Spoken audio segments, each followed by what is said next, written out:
the Game Show Binge, What's My Line, Star Marathon, Take One. Welcome to the another exciting episode of the Game Show Binge. We had a ball last time when we had the Family Feud birthday bash. This time, we are going to have What's My Line? Store Marathon with your favorite celebrities. Coming on next. From the 50s, 60s, and we'll throw in a couple of 70s. Woo.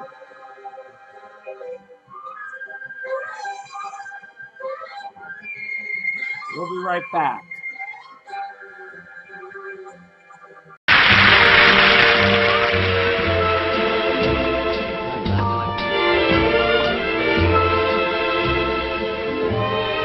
You know, everyone knows the importance of taking a break every once in a while when you're working.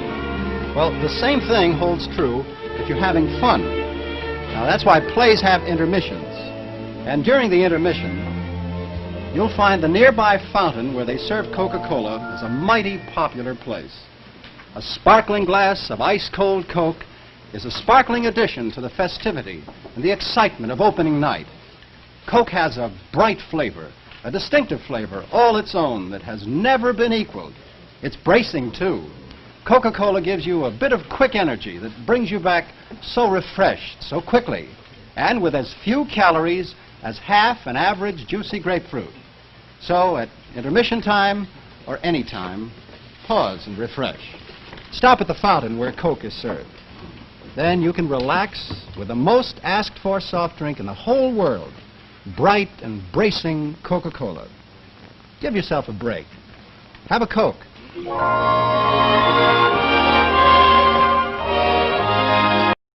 In 1950, the phrase rock and roll had yet to be coined. Harry Truman was in the White House. The average annual income was $3,200 a year. In 1950, a brand new car ran you $1,500, while gasoline was 25 cents a gallon. Also in 1950, America started watching What's My Line? Times certainly have changed, but you can still watch What's My Line every weeknight on Game Show Network. Time now for everybody's favorite guessing game, What's My Line? Brought to you by Remington Rand, makers of the world's #1 electric shaver, the Remington. Now, let's all play What's My Line?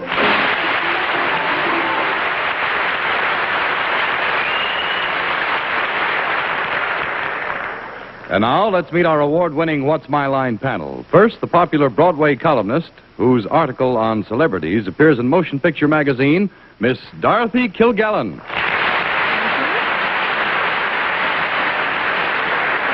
And on my left, a charming, witty, and best-selling fellow, author of Treadmill to Oblivion, Mr. Fred Allen.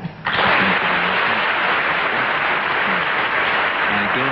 And on my left, ladies and gentlemen, a young lady who told me that she knows a school teacher who recently went into Birdland. She thought it was a branch of the Audubon Society. What's his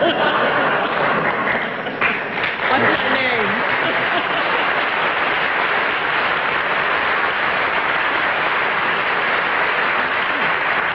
All right, don't tell them who I am. Oh, Miss Arlene Francis. That's all right, we've done it. An afterthought. Thank you, Fred. And on my left... I thought this was What's My Line, not What's My Name. Substituting for the vacationing Bennett Cerf is a gentleman who enchants people not only across the operatic stage, but across every crowded room in the nation, Mr. Ezio Pinza.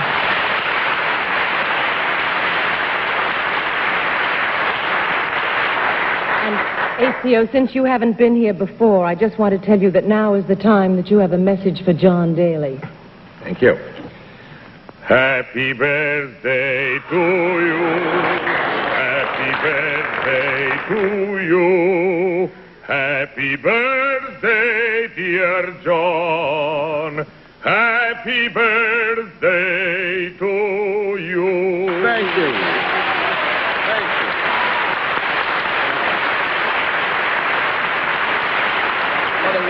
surprise. Thank you very much, Ezio. This will be a birthday I'll long remember. It is not everybody who has the great Ezio Pinza to sing happy birthday to him. Good evening, ladies and gentlemen, and welcome to What's My Line. Once again tonight we have some very nice people with some, we hope, kind of difficult lines for the panel to fathom. And we'll have a famous guest challenger a bit later on. But right now, I think it's time for our experts to meet the first challenger whose line has to be spotted. So would you sign in, please, sir?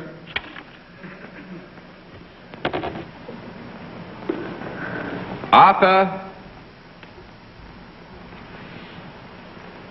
Burke. Right, sir? How are you, Mr. Burke?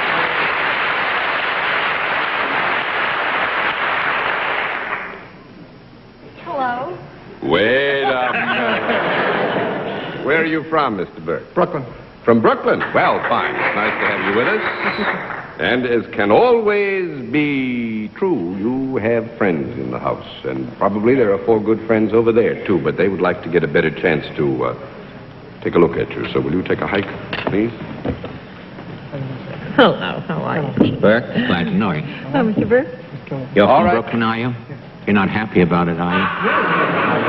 All right, Mr. Burke, you come over here, please, and join me. I think you probably know that the panel gets 1 free wild guess as to what your line may be. We'll begin the free guesses with Miss Kilgallen. I think he writes advertising jingles. Mr. Allen. I think from Brooklyn, Mr. Burke is the president of a Pee Wee Reese fan club over there. Miss Francis. I think Mr. Burke's a scientist. Mr. Pinza. I think Mr.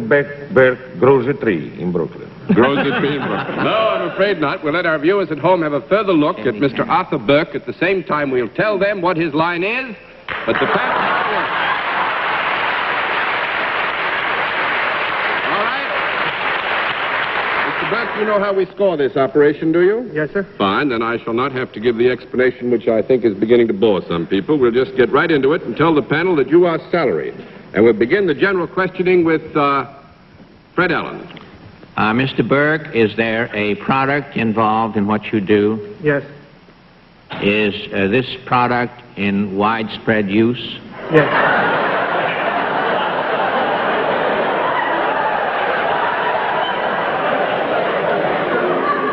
Is this product something that would be popular all through the seasons?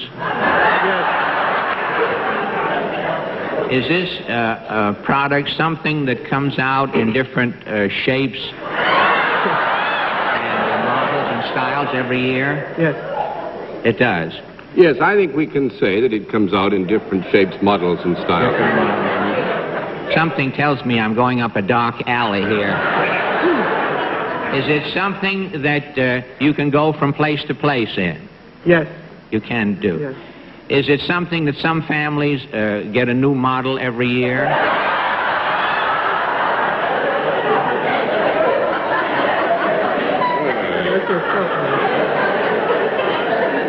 I should have left my mouth at home, John.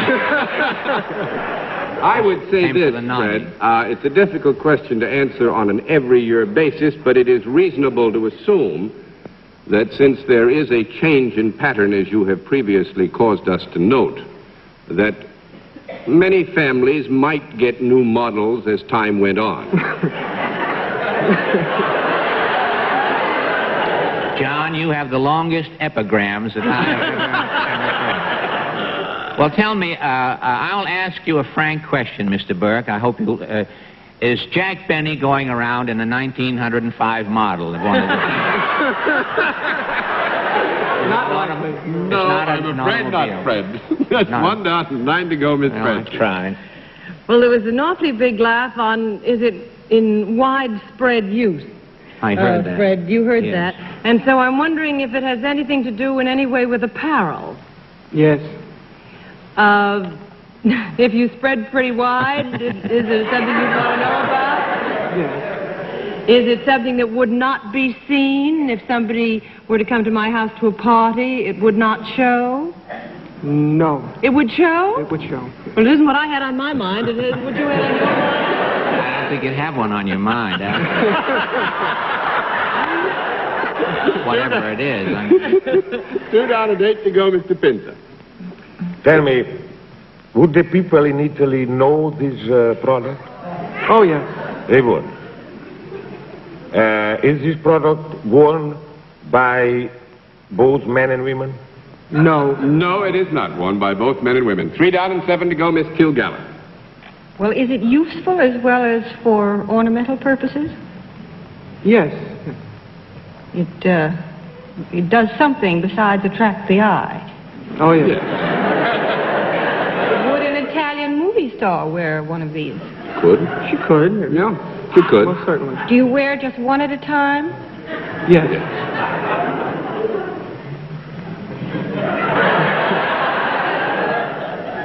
Well, would you wear it winter and summer? Yes. Yeah, I mean, to the degree that you have any need or desire to wear, you can wear winter or summer. Mm-hmm. Is it worn above the waist? Yes, it is. Is it worn below the neck? Yes. And did it show at a party? In Brooklyn. Could we have a conference? Would you like to have an idea? You may have 20 seconds for a conference. Possibly it is something to do with maternity clothes. Because it's widespread and it would show, and you get a new model every once in a while. I think you may have something there. All right, then, courtesy of Miss Francis. Is this worn by ladies, particularly? Yes. Is this worn by ladies in a very happy state? Yes. Is it a maternity jacket of some kind or dress? Yes, it is. Mm-hmm. Now, you've got the product. What is it that Mr. Burke has to do with these? He sure doesn't model them. No, he doesn't model them. That's right. He designs them. He designs them. That makes it 4 down and 6 to go, Mr. Allen. He sells them. Sells them is That is right.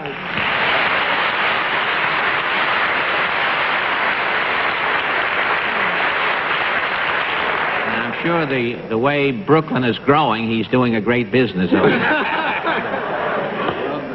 But top-notch frocks. Thank you. That's fine. Thank you, and it was Thank you, Mr. Taylor. top-notch 5 or 10 minutes on the program. Thanks for being our guest. It was good to have you on What's My Line, sir. All right, panel, a very good beginning for you. Now let's see what you can do with the second challenger. Would you sign in, please, sir?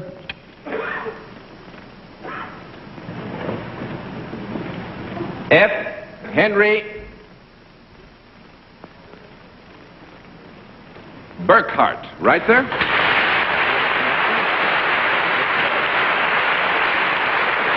Where are you from, Mr. Burkhart? From Vermont. Oh, wonderful. We haven't had anybody from Vermont with us for a good long time. Fine state. I would almost venture a guess as to its being called that, but I won't, because I'd probably be wrong like I was about the worms, and it's a short life, you know? So I would just ask you if you'd take a small hike down, let the panel get a better look at you, sir. How do you know? Hello, Mr. Burkhart. Mr. Burkhardt, I have friends in Putney. Good. Putney, Vermont. It's true. All right, Mr. Burkhart, if you'll come over here, please, and join me, sir. At this point, we let the panel have one free guess as to what your line may be. And we'll begin the free guesses with Miss Dorothy Kilgallen. I think he writes free verse. Writes free verse. Mr. Allen. I think he owns his own quarry up in Vermont. Miss Francis. I think he taps trees for maple syrup. Mr. Pinza. I think he designed dresses for women. No, he does not. We'll let our viewers have a further look at Mr. Burkhart. At the same time, we will tell them what his line is, but panel's going to have to work it out.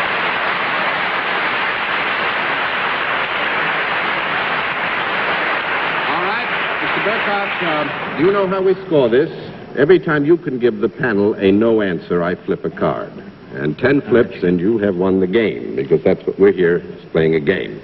Mr. Burkhart is salaried. Let's begin the general questioning with Arlene Francis. Mr. Burkhart, are your services used by both men and women? Yes. But you were dubious because I didn't say Yes. male and All right, female. I've changed the question. No, that's right. Mr. Burkhart very nicely wants to qualify. You want to qualify this? Mostly by one sex. Mostly by one sex. Yes. Here we go again. Well, we've had maternity dresses. Let's give the men a break. Is it mostly for the men that your services are useful? No. We're going to give the women everything tonight. All right. 1 down and 9 to go, Mr. Pinza. So you deal with women? Yes. Good. Do you teach them something? Teach them something? No. I would think we'd have to give a no to that. 2 down and 8 to go, Miss Kilgallen. Well, do you take on more than one at a time? Yes. Jolly good now. Do they benefit by whatever it is that you do for them? Yes. Do you speak to them? Yes. When you do whatever it is? That would be a part of the service performed. It's very reasonable to expect that Mr. Burkhardt would speak to them. Are they of various ages, these ladies? Yes. To the degree that they're not all of one age, they are of various ages. Well, are they mostly over 15? Yes. Are they under 50? Yes. Are any of them of school age? No. Conference? Are they of school age? When do they stop going to school in Vermont?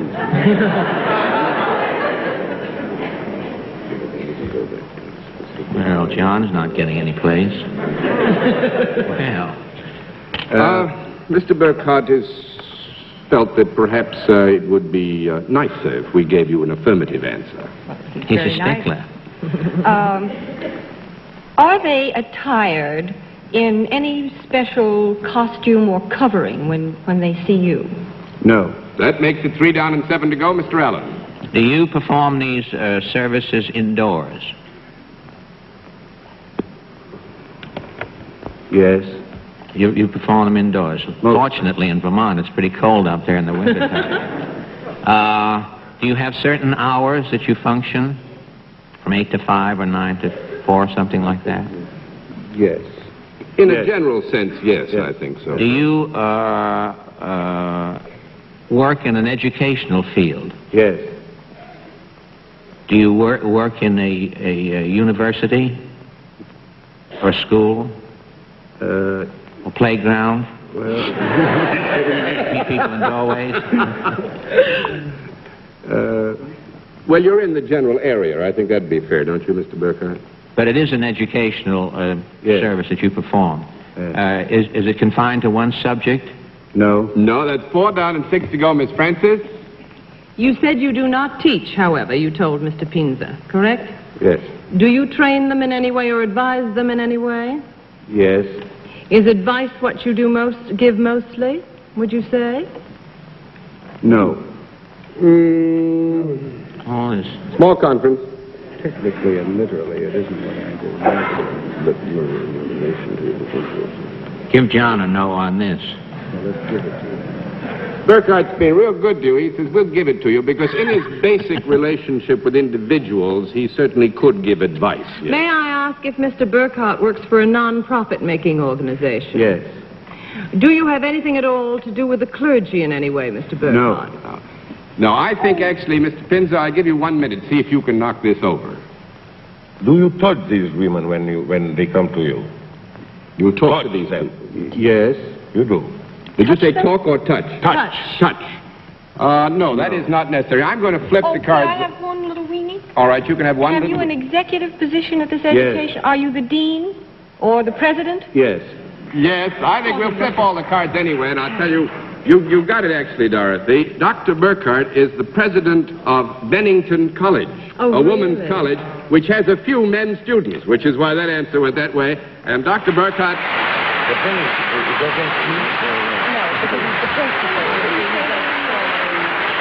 One last thing, Dr. Burkhardt, I flipped all the cards over because Dr. Burkhardt specifically said, if I do manage to puzzle the panel for a bit, please see that all that comes to me goes to the scholarship fund. So we flip all the cards and give our thanks to you, sir, for being our guest. Nice to have you with us. In just a moment, we will meet tonight's mystery guest.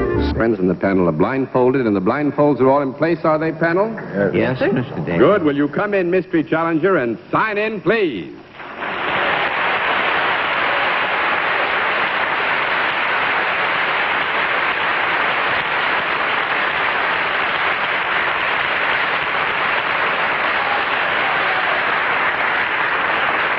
All right. Panel, as you know, in the case of our mystery challenger, we dispense with preliminaries, get right down to the general questioning, which we will begin with Ezio Pinza.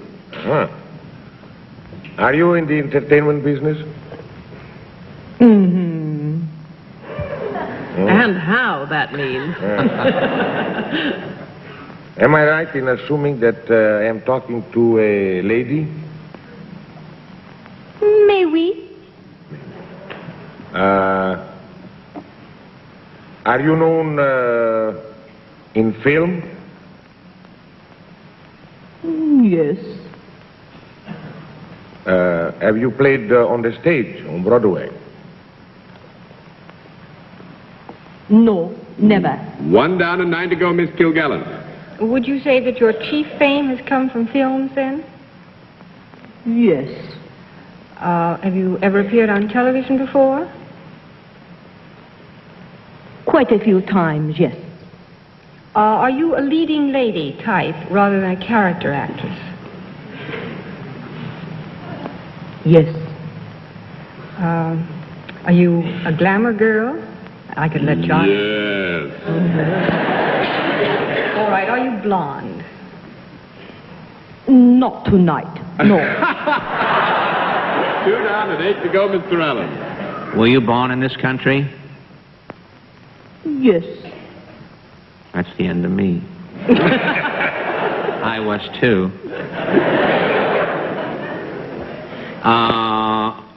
Oh, I'm still on. Yeah. I thought I'm so accustomed to getting brushed off. Are you appearing in a picture that's currently on Broadway? Mm-mm. That's 3 down and 7 to go, Miss Francis. Have you been in pictures for the last, 5 years? Yes. Would you be considered a... do you play lighter parts rather than heavier parts? Both. What do I do, John? Actually, I think we'll give you a basic guess on that if our guest agrees. Mm-hmm. Do you do anything other than act? Do you dance or sing? I try. But did you make it? Yes, our guest is known rather well for another talent beside that called acting. Is it singing, then? Mm-hmm. But you're primarily known as an actress, right? Well, and on my birthday, too. Well, let me see. I would say this, that our guest is certainly well known for her appearance in films in which she is a leading lady and therefore an actress, but she has also a reputation as a singer. Have you appeared at all in nightclubs? Yes. Did you appear in nightclubs before you went into pictures? Yes. I'm nowhere.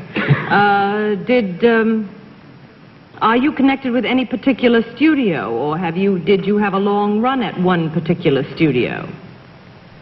It's got to have a conference. Oh, I'll bet you hate it, too. Our guest has very properly pointed out, Miss Francis, that is 2 questions in one. If you would care to break it down into a single question, we would consider giving you an answer. Were you, at the time that most stars were associated with studios instead of freelancing, were you at that time associated with studios? Very much so. Well, let's take a studio then. Were you associated with 20th Century Fox? A little.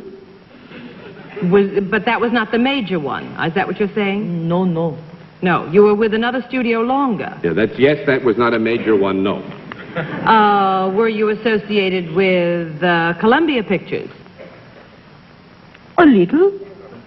Well, I tell you. Girl hasn't missed a thing. Paramount Pictures. Very much, yes. That was the main studio at which you worked, Paramount Pictures.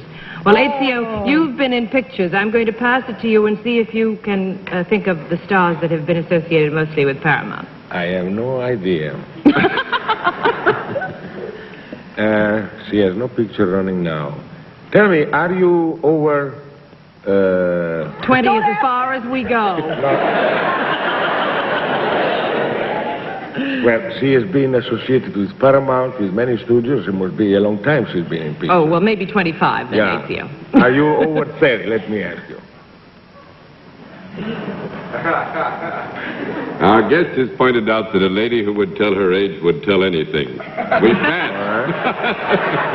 I have no idea. I have to pass. All right, well, Mr. Pinter, you may pass, then Miss Kilgallen. And we have about a minute to make it. Are you, at the moment, a brunette? Yes. Are you usually a brunette? Yes. Are you married? Very much so. Have you some adorable boys? Beautiful ones. Have you and I something in common? Like a first name? Oh. Go, Dorothy, Yes. go. Are you Dorothy Lamour? Dorothy Lamour. Thank you very much. It's a long way to see you again.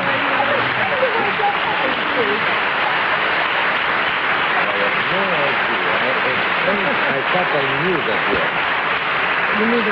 You know, one of the wonderful things, panel, about sitting over here is watching the light hit. Arlene asked one question. I was looking at Dorothy's face, and it just lit up like a Christmas tree. All of a sudden, all was clear, and I could just see her champing at the bit to try to get to it. Congratulations, panel. Champing at the sarong is what we say in this Champing case. at the sarong. Dorothy Lamour, and a wonderful guest she was. Ezio Pinza, thank you again for my birthday greetings, and thanks for very ably filling the seat of Bennett Cerf, who's off on his vacation. Nice to know that I can go to Fanny and see you there. Maybe one of these days I'll sing to you from the orchestra. Until next week, this is John Daly saying good night, Miss Dorothy. And happy birthday again, John. Good night, Fred. Good night, Dorothy. Happy birthday, John. Good night, Arlene. Good night, Arlene. That's twice. I missed the You made first it up. one. Good night, John. Happy birthday, and I hope everybody in the audience has a chance to see Ezio Pinza in Fanny. He's charming, and it was lovely to have you with us. Good night, Ezio. Thank you very much. Good night. Good night, John. Good night, Ezio. Good night, ladies and gentlemen. Thanks for being with us on What's My Line?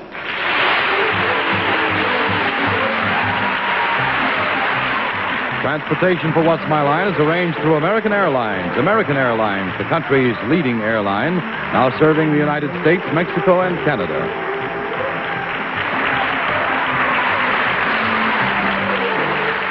Booking pop. Would you? Time now for everybody's favorite guessing game, What's My Line? Brought to you by Remington Rand, makers of the world's #1 electric shaver, the Remington. Now, let's all play What's My Line?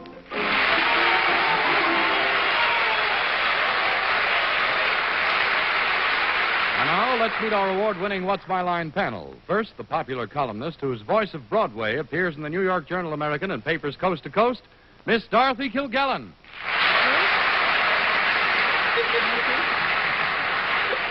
And on my left this evening is a gentleman who... No, I think I'll start another way. If you've been reading the bestseller list recently, you know that a book appears on those lists called Treadmill to Oblivion.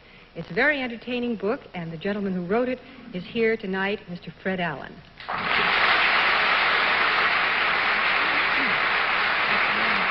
Thank you, Dorothy. And on my left, ladies and gentlemen, a young lady who misplaced her Scrabble set this afternoon and who may be at a loss for words tonight, Miss Arlene Francis.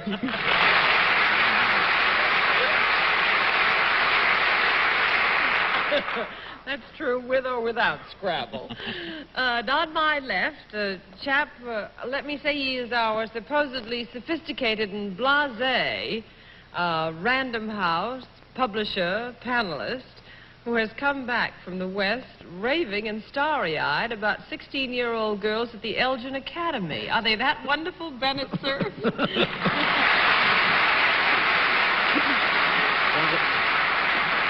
You'd make a fine headmistress, Arlene. Well, 2 years ago, a lot of you folks who are watching this show will remember that we had Ed Murrow as a mystery guest on this program. And he and our moderator told you about a memorial they were raising funds for in memory of all the war correspondents who had lost their lives in pursuit of their duty. Well, they've gotten all the money together, and tomorrow night that memorial is going to be dedicated in a monster all-star television show called Dateline. And I guess that's why our moderator looks so happy tonight. Here he is, John Charles Daly.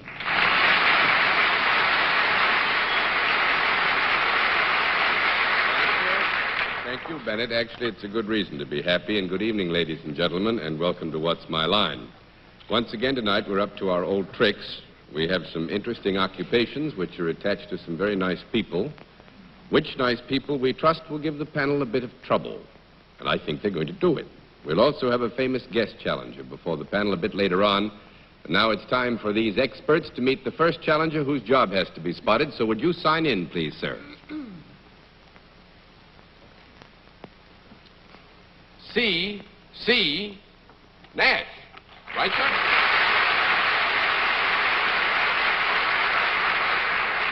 Now, I don't want to press you too hard, but we got to know what one of those C stands for anyway. Which one do you want to give us? Charles. Charles? Charles C. Nash, is it? C. Charles. C. Charles. C. Charles Nash. Fine. Where are you from, Mr. Nash? Glendale, California. Well, you have come a long way. I must say it's nice of you to come so far. Had a nice flight. Well, I feel something like a cad making you walk at all now, but you've got to walk over here so the panel can see a better look. Get a better look at you. Excuse me. Ogden Nash, Mr. Nash? Not quite. No. Automobile Nash, Mr. Nash? No. Congratulations, Mr. Nash. First Nash I've ever seen come from California to New York. All right, Mr. Nash, if you will, over here now, please, and sit down next to me. And as you may know, the panel gets one free guess as to what your line may be, and we'll give those free guesses a whirl with Miss Kilgallen. I think that he's an additional dialogue writer for Westerns. Mr. Allen. Coming from California, I think Mr. Nash is Liberace's dentist. Miss Franklin. I think he operates the best motel in Glendale. Mr. Cerf. He's from Burbank. Well, the audience is jumping tonight with the members of the Society of American Chemical Engineers, and I suspect that Mr. Nash is one of them, sneaked up here behind the curtains and has come out to be a challenger. Ah, Bennett, you're a terror. And you're wrong, too. Well, now, nobody has it right, so we'll let our viewers at home have a further look at Mr. Mr. C. Charles Nash from California, and at the same time we'll tell them what his line is. But the panel's going to have to dig.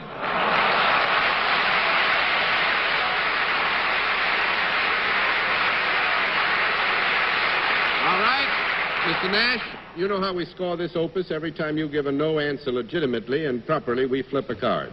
10 of these flips, and you have won the game. You all set? Fine. Mr. Nash is salaried. Let's begin the general questioning with Arlene Francis. Well, Mr. Nash, you're nicely bronzed. Is that California, or do you work outdoors? Do you work outdoors, No. Mr. Nash? Yes, sir. No, thank One you, down, sir. 9 to go, Mr. Cerf.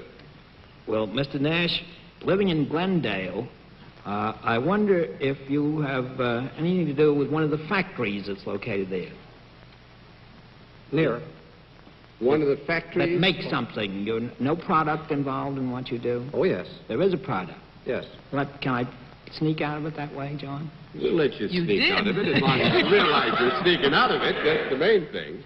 Is the product that you make made in California? Yes. Is it a useful product? Yes. Is it used indiscriminately by both sexes? Yes. It is. Would it be found in people's homes? Yes. Yep. Mm-hmm. We'd like to have a small conference. Actually, this is for my benefit, not Mr. Nash's. I want to get a technicality straightened out now that has no particular reference to this question. Actually, I forgot what day of the week it is. I'll be back with you in a minute. John is verbose tonight. What do you mean tonight? I just picked out one night. Well, Trying to talk anytime him into you're the ready, show Bennett, we tomorrow. can sit around here all night Well, if I'm you waiting want for to. you, John. Waiting for me? I wasn't doing anything. Well, that's what we're complaining about. Mr. Nash, for this product, is there any ingredient used that is either grown or made in the state of California?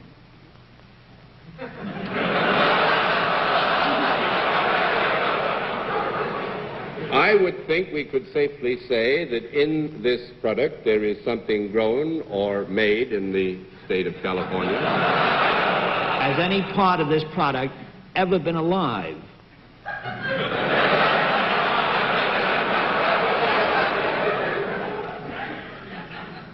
You mean going way back? Oh, not too far back. Let's see. You mean perambulating alive sort of thing, huh? Well, ambulating, if not perambulating. Well, thanks, Bennett. That makes it $2 to go.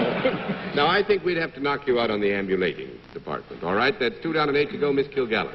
All right. Has it ever been alive standing still?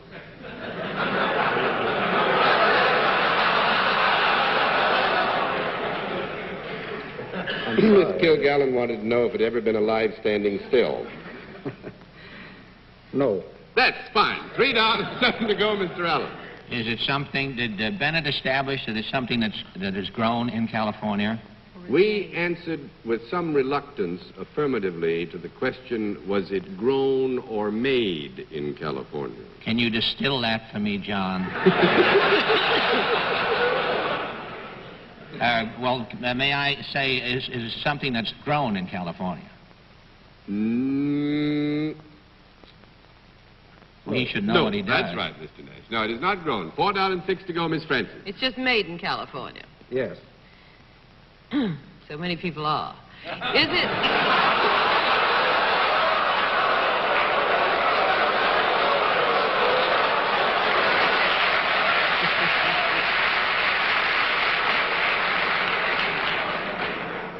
Is this useful, this product?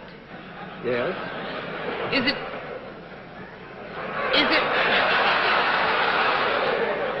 it something one could hold in one's hand? Yes, you can. You know, within a basic term of reference, you can hold it in your hand. I'm going to say this, you're so far away from it, all of you, I don't want to discourage you. We You've are got one far more away minute. from it? We ought to get on another field, you mean? No, I don't mean a thing, actually. Just wanted to tell you I was going to give you another minute. Is it ever used in studio work? Yes. It's used in motion picture studios? Yes. Is it necessary to be used in motion picture studios? Oh, yes. Has it any moving parts? Yes. Now, can I ask a question? What? Are there several different products that you're involved with? Instead of it just being one thing, is there a variety? Before we take you too far off the road, darling, the product we have accepted as a general product, and we are now in this identification area willing to identify a general product with which Mr. Nash may have a specific affiliation. Interesting. Yeah, I think so. All right, and you can hold it in your hand, even if you wouldn't want to necessarily. All right, should we get off that whole bit? Do you think it'd be a good idea? We get into something else. Do you have anything to do, Mr. Nash, with training anything or anybody? No. Do you work in an advisory capacity of any kind with this? There is a product. Well, is there anything to do with the sight or sound equipment in a studio? Yes. Is it one of the machines that is responsible for either recording the sound or putting the picture onto the screen? No. And that, I think that's the... Actually, I don't... This was a very tricky one, panel. Don't feel bad about it. It's a very fascinating occupation, but I don't think you'd have gotten it if we'd given ourselves 3 days. He's a smog maker. What did you say? He's a smog maker. No, he's much more famous than that, Fred. Mr. Nash is the voice of Donald Duck at the Walt Disney Studio.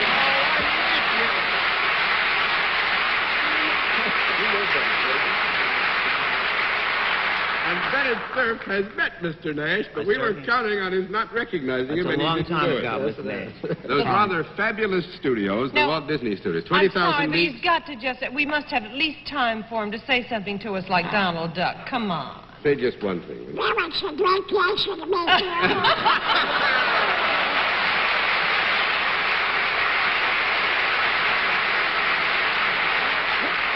Mr. Nash is one of that great combination of talents whose latest effort, I believe, is 20,000 Leagues Under the Sea. The Walt Disney Studios. Wonderful picture, too. Oh, it's a wonderful picture, that I'm sure of. And Mr. Nash, you've been a wonderful guest, and thanks very much for being our guest.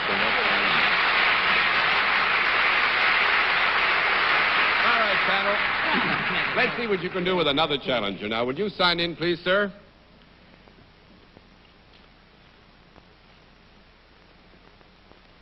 Bud Klein.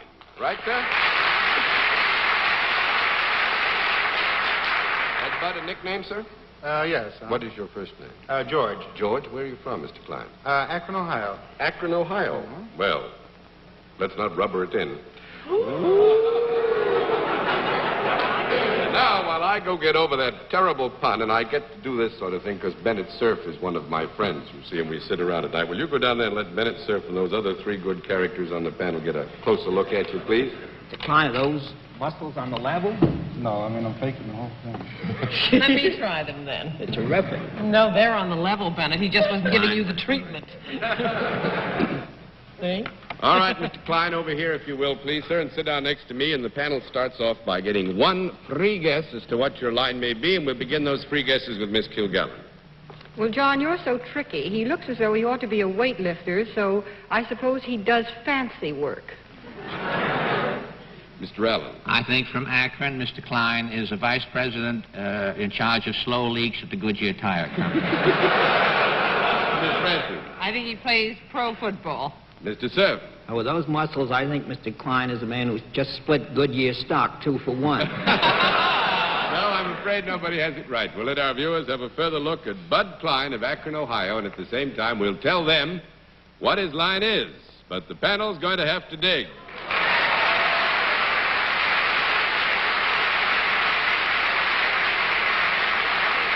All right, Mr. Klein, you know how we score this operation? Yes, Boing, sir. boing. Mr. Klein is self-employed. With that, we'll begin the general questioning with Dorothy Kilgallen. Well, Mr. Klein, do people ever watch you when you do what you're doing? Yes. And are they either instructed or amused or entertained by what you do? Yes.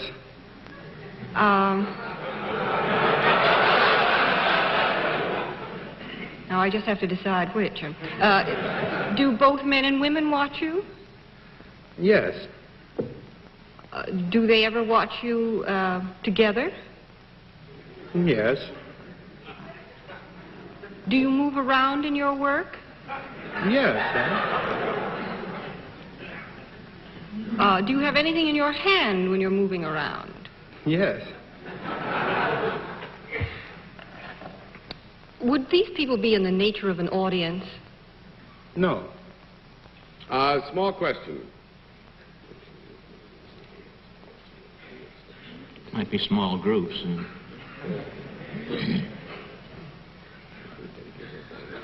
Talk him into it, John.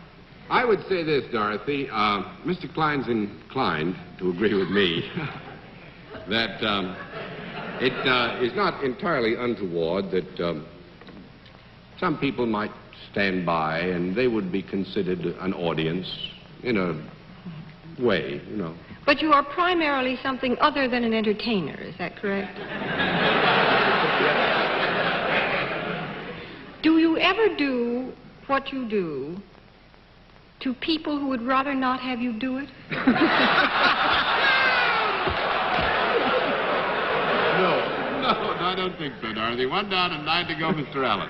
Do you do whatever it is that you... I tell you, Mr. Klein, you're only going to get $50 from John. We'll give you $60 to tell us what to do. Do you have any regular hours when you do whatever you do? No. You just do it whenever you feel like it, huh? Well, now, wait a minute. Let's have a small conference. Well, I can't remember who John was. I can't remember who he was. I see. I think, Fred, you will understand that in the specific character of Mr. Klein's work, that we might be right in saying that they could not be considered regular hours because of the requirements laid down for the performance thereof. 2 down and 8 to go, Miss Francis. Do you have anything to do with anything that might be considered a game? No. 3 down and 7 to go, Mr. Mr. Klein, does that splendid, magnificent physique of yours play some part in the work that you do? No. 4 down and 6 to go, and I'm going to give you another 30 seconds because I don't think you're close to this one either tonight. Do you ever work out of doors? Yes. Do you usually work out of doors? Yes. Do you do anything that requires any agility? Yes. Do you do work in connection with a building, with the outside of a building? Work in connection with the outside of the building? Mm-hmm. Any kind of a building. Window? Oh, I have another question if you don't like that. Well, you might say so in a way, yeah. Do you wear something other than an ordinary business suit in your work? Yes. Might it be called some type of costume?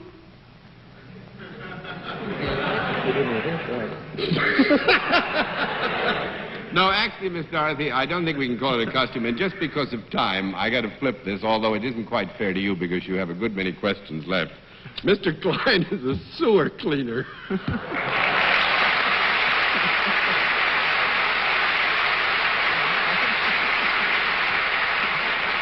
I'm afraid his good looks and his muscles kind of just get you all off on the wrong road. I think he gets stuck in a manhole. Did you ever get stuck in Well, I got them all enlarged out in Akron just for his benefit. We must start going into some sewers. It must be more fun. Well, Mr. Klein, thanks a lot. I hope you had a lot of fun. We certainly did. It's nice to have had you in What's My Line. In just a moment, we'll meet tonight. Our program, the appearance of our mystery celebrity. My good friends and colleagues in the panel have blindfolds for all of this. Are those blindfolds all in place, panel? Yes, sir. Good. Will you come in, mystery challenger, and sign in, please?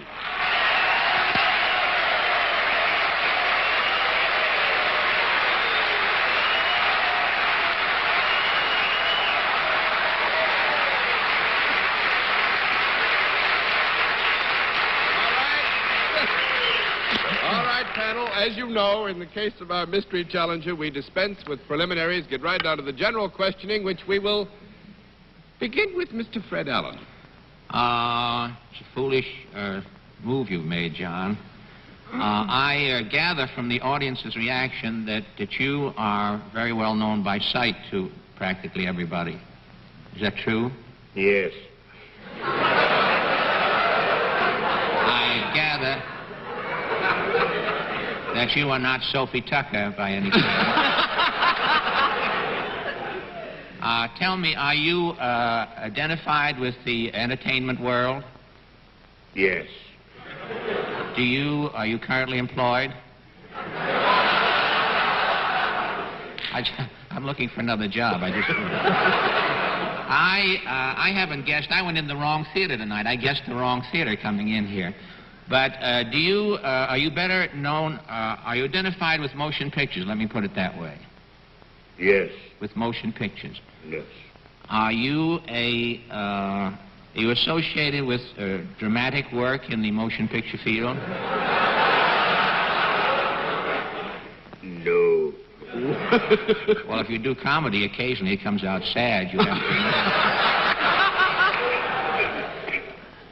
I'll leave that up to our guest if he would like to amend the answer and give you a qualified yes. Well, then I'm through. I was wrong, huh? Yes. Are we to believe that our mystery guest has never had a serious moment? He's always been a comic, is that it?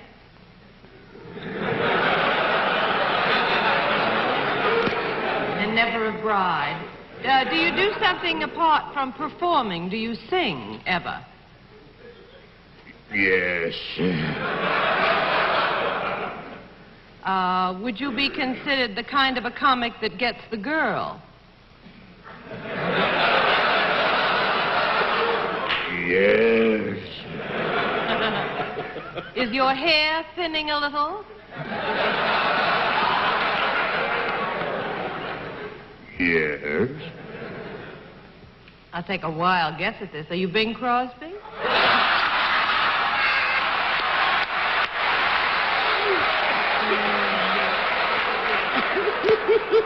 What happened? No. 2 down and 8 to go, Mr. Thurp. If my hunch is correct, Dorothy, Arlene couldn't have been more wrong if she had tried. And I did. Are you famous as well for movie work? Are you equally famous for radio and television appearances? Yes. You mean on exactly equal equations? No, not equal equations. I would say principally in... Now, I know who it is, John. Don't throw me off. Is your name associated as much with Bing Crosby as with possibly Faith and Charity? Ow! Ow! Yes. And did you recently have as a guest on your television show Maurice Chevalier?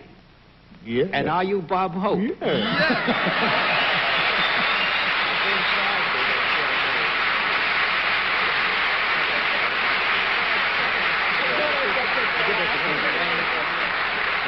I got to tell you something. Actually, Bob just told me something, and I think it's going to fascinate you all and also everybody at home. The Bing Crosby sign-in. You think he's ever done it before? No. The what? Where did you do it before? I did it in England on What's My Line. Isn't that Really? something? I broke it in there. That was your out of town, wasn't it? The travelingest man you ever saw. Actually, Bennett mentioned earlier that we've got this Dateline program tomorrow night, which dedicates the memorial we've spent 3 years building. The man has come to New York, basically, to be with us on our big program on Dateline. Travelingest guy's written a book, you know, Have Tucks Will Travel, and he's always doing it. Is there anybody here who hasn't written a book? Fred Allen over there wrote one. Dorothy. Miss Dorothy? I would have mentioned the book, but it's a Simon & Schuster publication. All right, Bennett. Simon & Schuster published it. They know who did it. Have Tucks and Will Travel. Mr. Robert, the Right Honorable Robert Hope, it's good to have you with us. Can't tell you how happy I am to finally have the chance to appear. I watch this show all the time, you know. And Nice, man. you had to bring me east for this little correspondence show so I could make it. I'm I'm good happy to to have be you with here. us, Rob. Thank you. Thanks Thank you, very John. much. Right. Good to see you, Pat.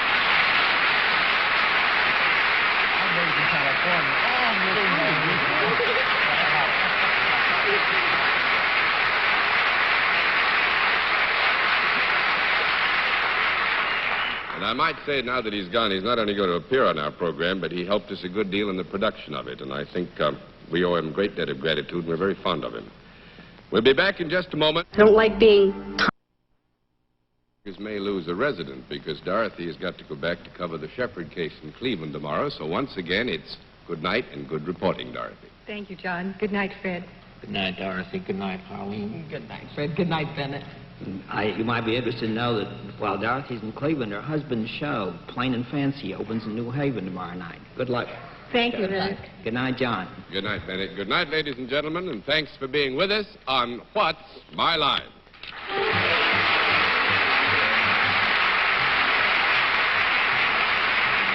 Transportation for Mr. Nash was arranged through United Airlines, the nation's...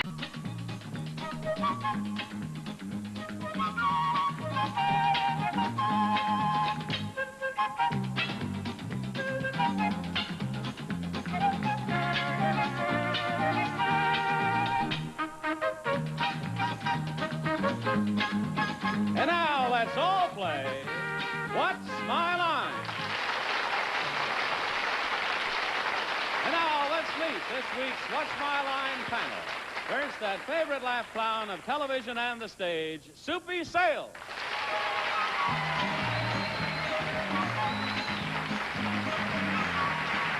Thank you.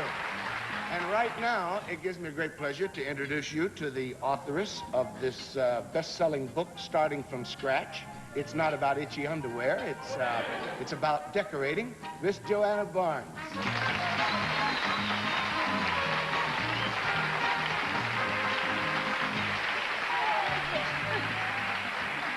And now a star of films, of television, of the Broadway stage, a real triple threat man, straight from the paper lion, Mr. Alan Alda.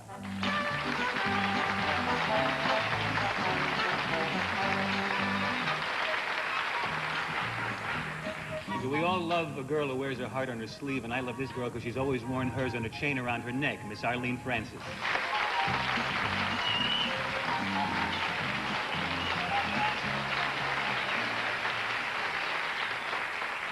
And now a young man who is really beginning to catch on. He's caught on to all of us backstage.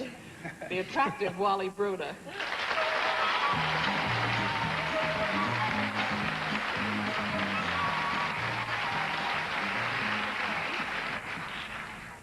okay. You get another chance today, panel.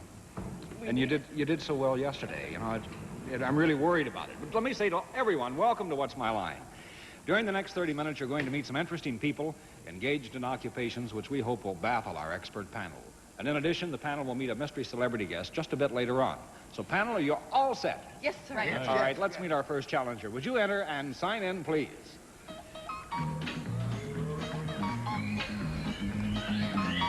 Lynn Jordan.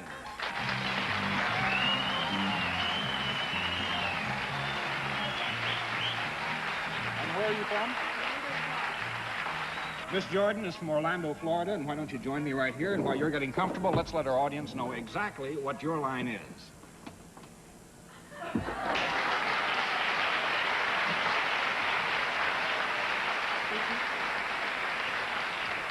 I'll give you a little hint to start with, panel. First of all, this is a part-time job for Miss Jordan. She is actually a student majoring in law at Rollins College. But I'd like to tell you that Mrs. Jordan is salaried and deals in a service. And let's begin the questioning with Alan. When you do this service, do you do it indoors as opposed to outdoors? No, I do not. No. So that's one down. We go to Arlene. Do you do your service on or near water, Miss Jordan? Yes. When you are doing this service, are you wearing a bathing suit of some kind? Yes. Is there anything instructive about what you do? No. No. So that's two down. Soupy sales. Is it something performing-wise that you do? Yes. Ooh. Is it something that you perform underwater? No. That's three down, and we go to Joanna. Is there any other article which you use in concert with your performing? In other words, is it just you, or is there something else required? Yes. Is this something else required a piece of sporting goods? No. So that's four down. We go to Alan. You do this thing on or around the water, right? We said that, right? That has been established, yes. Are you supported in some way on top of the water? I don't really think that would have something to do with the particular occupation that our lovely challenger performs. So although she may occasionally be on the surface of the water, I'm going to give you a no. Make it five down and go to Arlene. Is there an animal associated with what you do?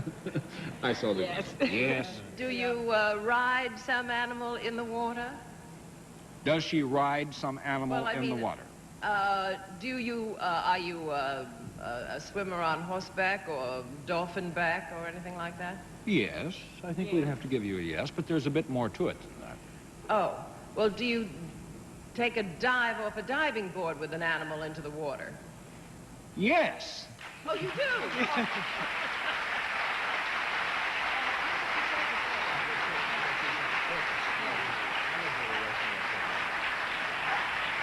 Arlene, can you guess the animal? Well, is it a horse? Well, of course, it's a horse. You know, you haven't been around. What an amazing... How high up are you when you jump? 40 feet. Because I know I'd have to be high to do that. let me tell you this.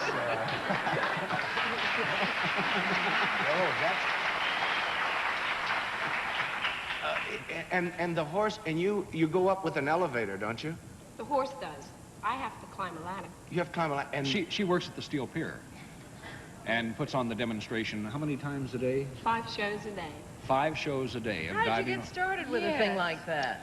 Well, I've been around it since I was little, and I just wanted to go to law school very badly. But didn't another member of your family do this? Yes, as a matter of fact, my older sister used to dive.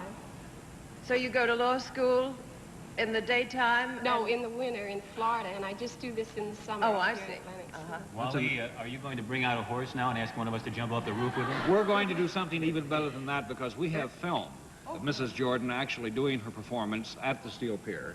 And you describe it as we watch it now. We all set? Let's roll the film and take a look at the demonstration. We're all There she set, goes. and we're splashing in. That was regular speed. Now we're going to back it up, I believe, and go in slow motion. And you see, she stays on the horse's back even when it goes into the water. They do not separate in midair. Hopefully. Hopefully not. But you wear a helmet, don't you, Yes, just in case. case. And the water is only 10 feet deep. Right. That's slower motion. Does the horse makes a very like big it? splash. The horses seem to really enjoy They it. enjoy They it? do, and they're natural swimmers. And look, he's smiling for the audience.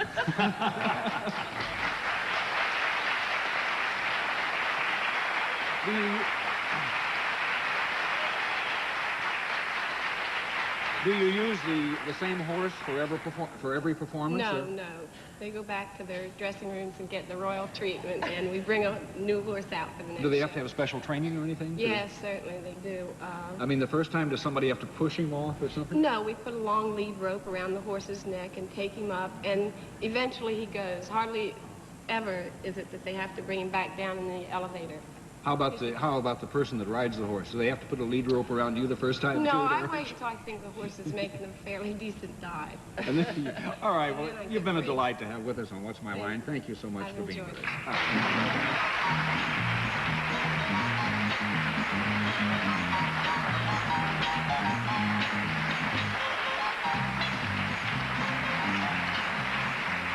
And we'll meet our next challenger as What's My Line continues.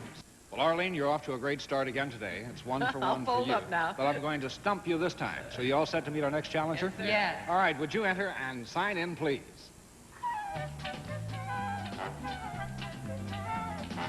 Tim Slattery.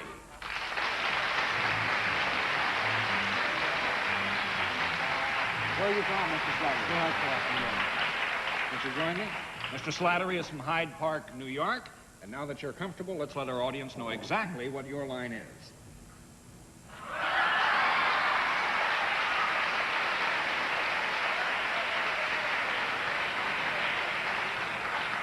Panel, I'll tell you that our challenger is salaried and deals in a product, and let's begin the questioning with Arlene. Mr. Slattery, does your job require any physical dexterity?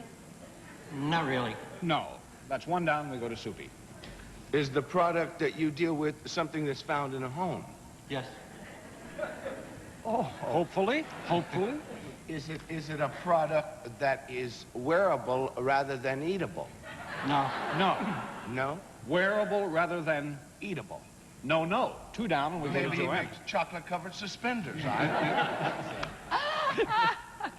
Mr. Slattery, is your product non-consumable? Is it not used up?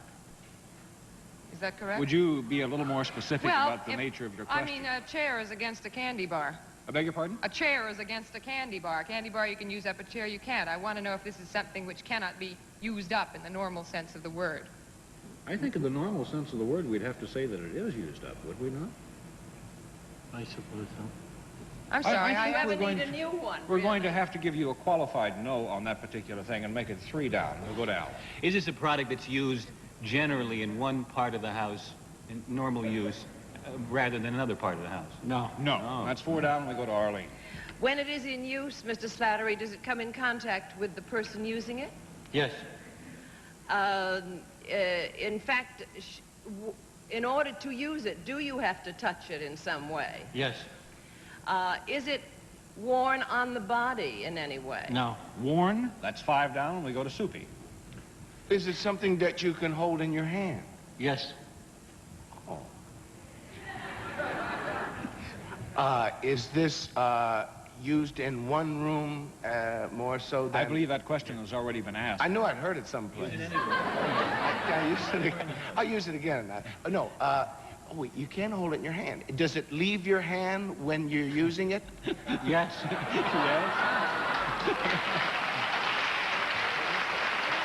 Wait a minute. Oh, I'm hot today. You know, you're telling jokes and you don't even know it. I know it. Let's see. And is it something that, all right, let's say, is it a product that would be used in the kitchen? Is it a product that would be used in the kitchen? That could be used in the kitchen. That could be used in the kitchen. Yeah. Oh, it could be, I guess, couldn't it? It could be used. It could be used in the kitchen. Can it be used, say, in the bathroom? Oh, Soupy, it could be, but... Is it a solid object all the way from top to bottom? As opposed to a liquid? As opposed to as opposed to say rubber on one end and wood on the other. Yes. Now, you know what you... I gave you do yes. you make plungers? No. Plungers? That's 6 down and we go to Joanne. Does this object have any moving parts? No. Moving parts? No, that's 7 down and we go to Alan. I'm a little confused by your answers there. I asked you if it was used in one part of the house generally as opposed to another part, and you said no. It's That kind is of correct. all over the house, and then you... But I said it could be used hemmed in and the hawed kitchen. about the bathroom a lot. It could be used in the bathroom, however, I do not think that Well, doesn't that mean that it would probably be used in some other part of the house more frequently than the bathroom? No, it does not. All right, well, I just wanted to clear So, that up. that I wasn't was the asking question? that. No, that wasn't my question. Okay, one No, more. I'm just trying to figure it out. Okay, is it used by men as well as women? Yes. Is it used ordinarily? Could it be used in normal use day as well as night? Yes. Does it always leave your hand when you use it? When you use it, yes. Yes. It always leaves your hand. Is it 30 seconds, panel. Oh. Is it? It can be held in one hand. I'll pass to Arlene. She seems to know. Well, I don't know, but is there anything that is fun and games about this product? Entertaining? No. No. So that's 8 down. Soupy, 15 seconds. Well, if it's something that leaves your hand, and is it a thing, can you use it over and over again? Are the Yes. same, huh? You could. Is it a toy of some kind? A toy? No, I'm going to flip all the cards and say, panel, our challenger has stumped you. His product is money, and he burns money at the Federal Reserve Bank.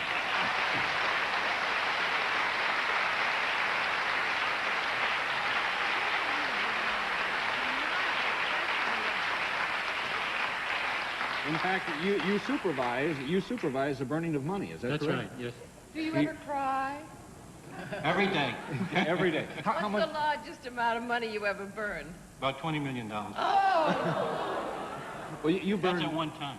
How much do you burn a day? Is there a set? About 6.5, 7 million. Depends on the denomination of the money. I take it that's old money. That's right, unfit. Well, how much is burned a year? Well, about $1.5 billion a year. $1.5 billion a year. This must. How do you get them back? I know sometimes I get some really ratty-looking pasted-together dollar bills. Who confiscates them and brings them to you when Federal they're dead? Reserve. Well, the banks deliver them to the Federal Reserve and they're sorted there. Can I get that job? Sorting or burning? Let me ask you, when you leave work at night, do they search you? Oh, no. When you We're burn, honest. when you burn a dollar bill, a single dollar bill, how much does it cost to make a new one? Do you know?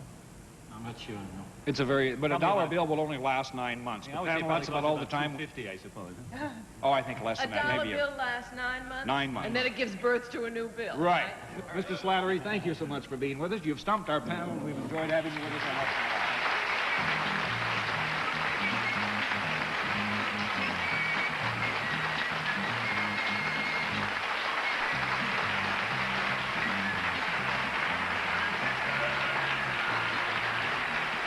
And we'll be back to meet our mystery guest as What's My Line continues. And now it's time for our mystery guest on What's My Line, panel of the blindfolds all in place. Yes, they are. Okay, so mystery challenger, would you enter and sign in, please?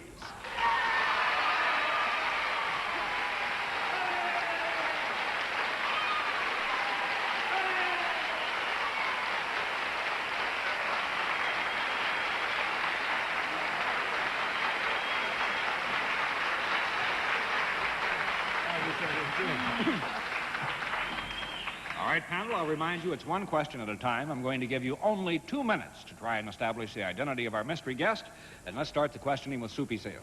Are you in show business? Yes. Joanna. I see.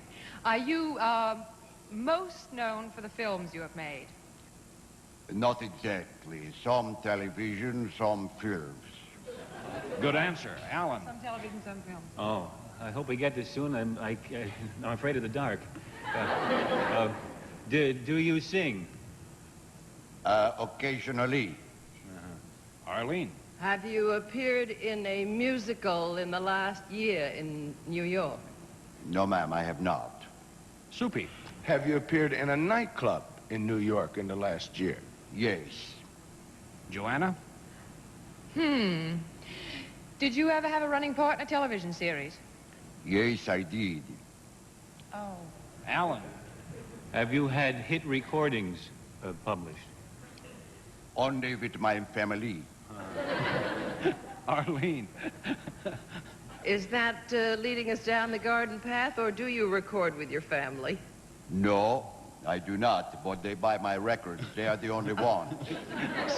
Soupy, which isn't exactly correct, but... Yes, it is true. There is trouble with my records. They forget to put a hole in the middle. Soupy. Are you Myron Cohn? Who? Please repeat, Soupy. Are you Myron Cohn? No. I used to be.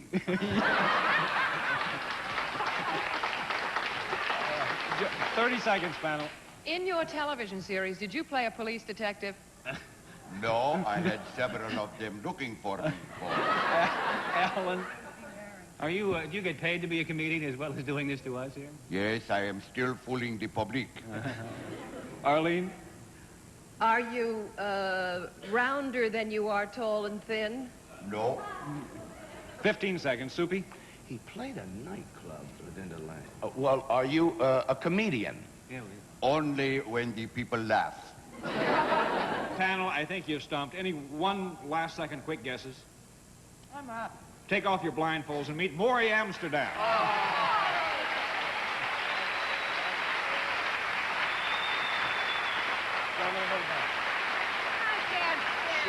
Sure. Now Sophie says sure.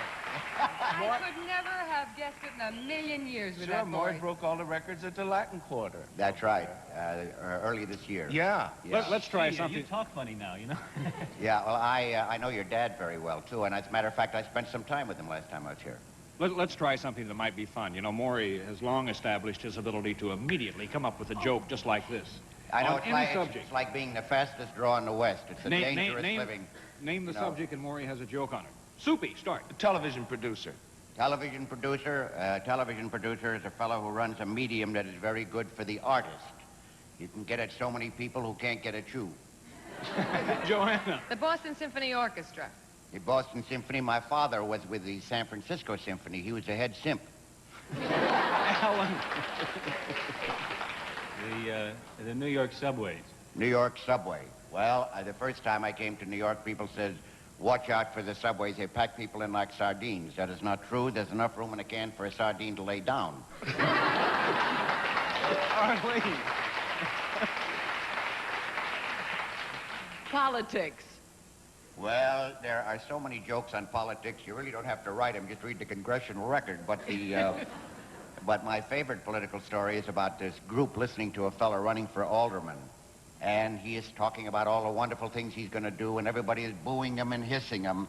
And finally, the whole crowd gets up to walk out of the place, except one little Jewish man sitting on the end. And the last man in his group going out turns around and looks at him. He says, you're not going to stay here and listen to that guy peddle all that junk, are you? He's, what can I do? I'm the next speaker. Maury, you've upheld your reputation marvelously. Oh, I got a new picture coming out. We just made for Walt Disney called The Horse in a Gray Flannel Suit. I co-star in it with Dean Jones. Please see it. I know you'll enjoy it. You may not understand it because it's clean. Please see it. Very good. Well, Maury, thank you so much for joining us. You know, we run into this Why, were you situation. falling apart? We're falling apart. The clock keeps running away from us. Good. And this is one of those situations we could spend a half hour with you, I know. Thank you. You're very would kind. enjoy It's nice to see my friends. All right. Thank you for being with us on What's My Life.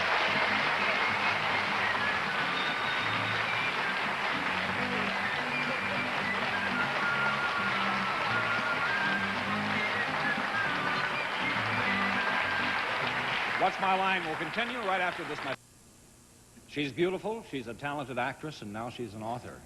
That's our panel guest this week, Joanna Barnes. Thank you. Joanna, your new book, Starting from Scratch. You're also an interior decorator almost, huh? Yes, I wrote a column for 3 years that was syndicated in newspapers all over the country.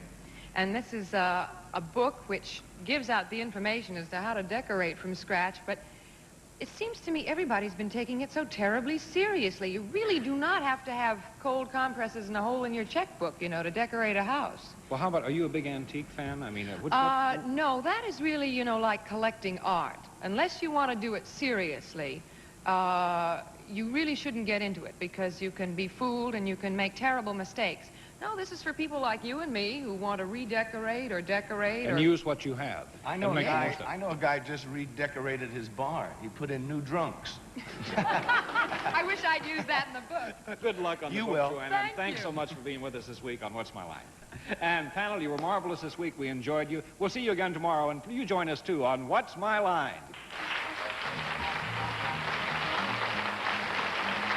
What's My Line is a Mark Goodson, Bill Todman production. This is Johnny Olson speaking.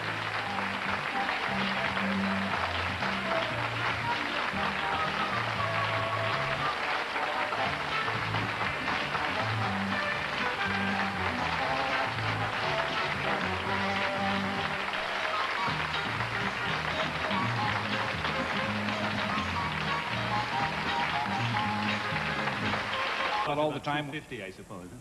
Oh, I think less than that. Maybe $1 bill lasts 9 months. 9 months. And then it gives birth to a new bill. Right. Mr. Slattery, thank you so much.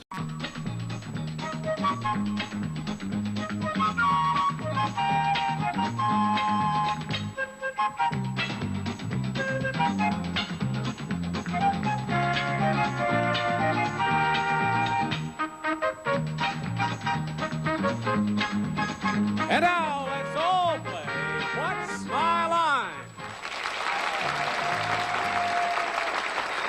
And now, let's meet this week's What's My Line panel. First, the man who's most likely to respond when he hears, "Soup's on, soupy sail."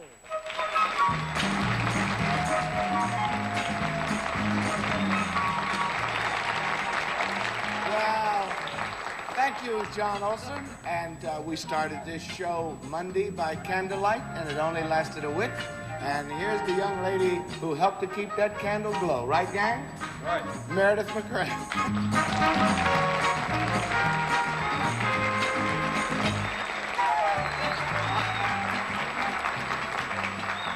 Thank you, Soupy. I would now like to introduce to you Mr. George M. Cohan II, Joel Gray.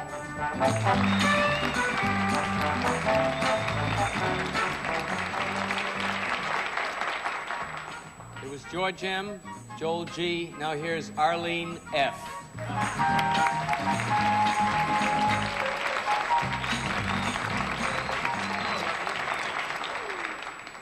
And now here is Mrs. Bruner's darling little boy, Wally Bruner. Wally B.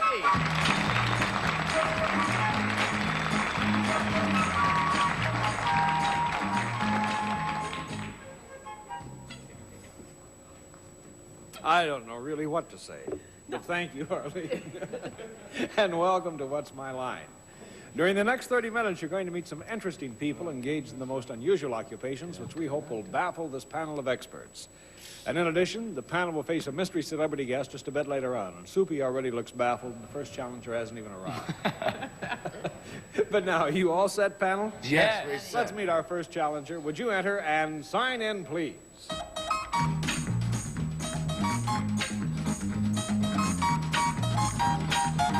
Darnella.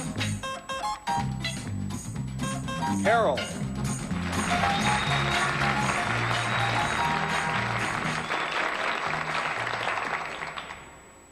Mrs. Harrell, where are you from? Brooklyn. From Brooklyn, New York. Well, you have some friends out here with you? Yeah, I see. Yes. Panel, may I tell you that Mrs. Harrell is salaried and deals in a service which she carries out on the telephone. And now let's show the audience just what that service is.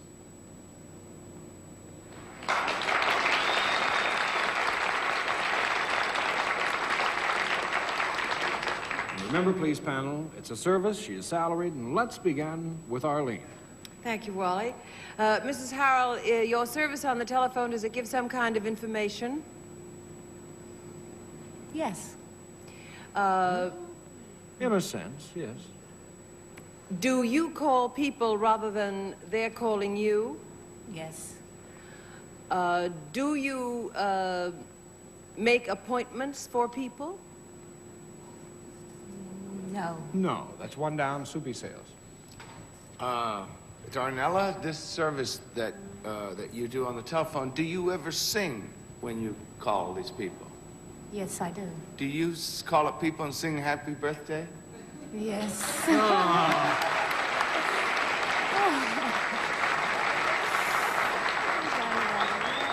I think that is the greatest thing in the world, to do that with somebody having a birthday. That is the most fascinating thing, that someone to call you up and sing you happy birthday. You really like that? Yeah. You really like that? I really do. I think it's beautiful. You think it's great? Yeah.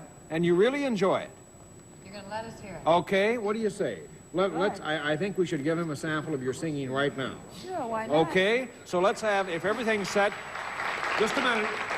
If everything's set, let's have the sample right now, if we can, of the tape that you made earlier today of singing something, okay? Let's listen. Hello, Mr. Sales, please. Good evening, Mr. Sales. Western Union calling. We have a telegram for you, and it reads, Happy birthday to you. Happy birthday to you. Oh, for sure. Happy birthday, dear Soupy. Happy birthday to you. Yeah. And that's from the gang at What's My Line.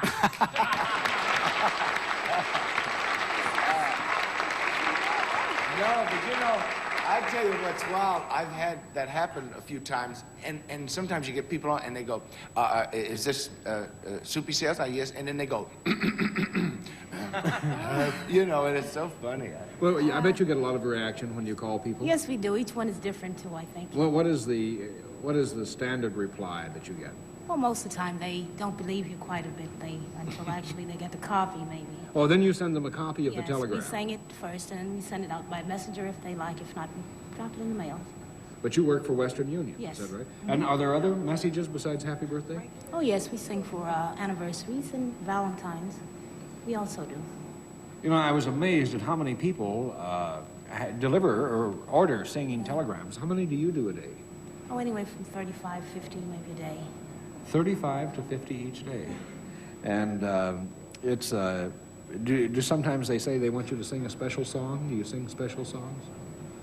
No, I mean, do you take requests? They ask for it quite a bit, but unfortunately, we don't. Only the birthdays, anniversaries, or seasonal type things. I see. How long have you been doing this? For about a year and a half now. About a year and a half. Well, you made Soupy very happy. You sang happy birthday to him, so. and he enjoyed it very much, and we enjoyed having you on What's My Line. Thank you, Mrs. Sutton. Thank you.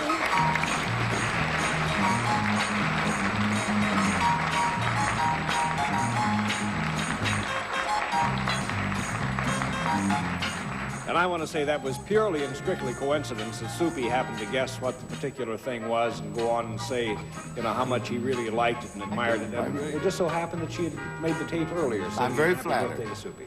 So we thought of you, Soupy. Now we'll be back to meet another challenger as What's My Line continues. We're off to a good start, panel, and let's see if we can't continue to be on the winning side. Will our next challenger enter and sign in, please?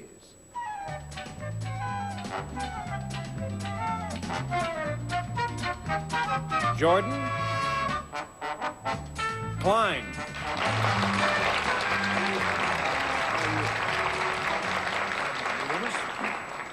Mr. Klein, where are you from? Miami Beach, Florida. Well, that tan then is very typical of your part of the country, isn't it? Right. Panel, may I tell you that Mr. Klein is self-employed and deals with the product, and now let's show the audience just what his line is.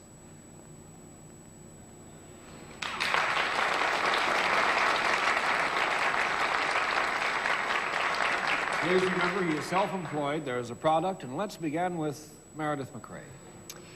Is your product alive, or has it ever been alive? No. That's one down. Joel Gray. Is your product used mostly by men? Yes. Is your product connected with a sporting activity? It could be. Is it used outside the house? Yes. Is it used near the water? Yes. Does it have something to do with boating? Connected with boating in some way? In some way, loosely. Having to do anything to do with skiing, water skiing? No. No, that's two down. Arlene. Thank you. Does it have anything to do with skin diving? It's possible. It's possible. May I say yes? It Oh. may well have something to do, it may well be related to that particular activity. Do you have anything to do with the skin diving uniform or the aqualung? No. No, that's 3 down, Soupy Sales. The original skin diver. That's right. You jump into a big pile of skin. I was talking about when you were a kid in West Virginia. No, the mosquito is the original skin diver. This product that you make, does it ever go underwater? Yes. Well, is this the type of thing that if I was like a deep sea diver or that type of a thing, is it something that would power me along underneath the water? It could do that, yes. Yes.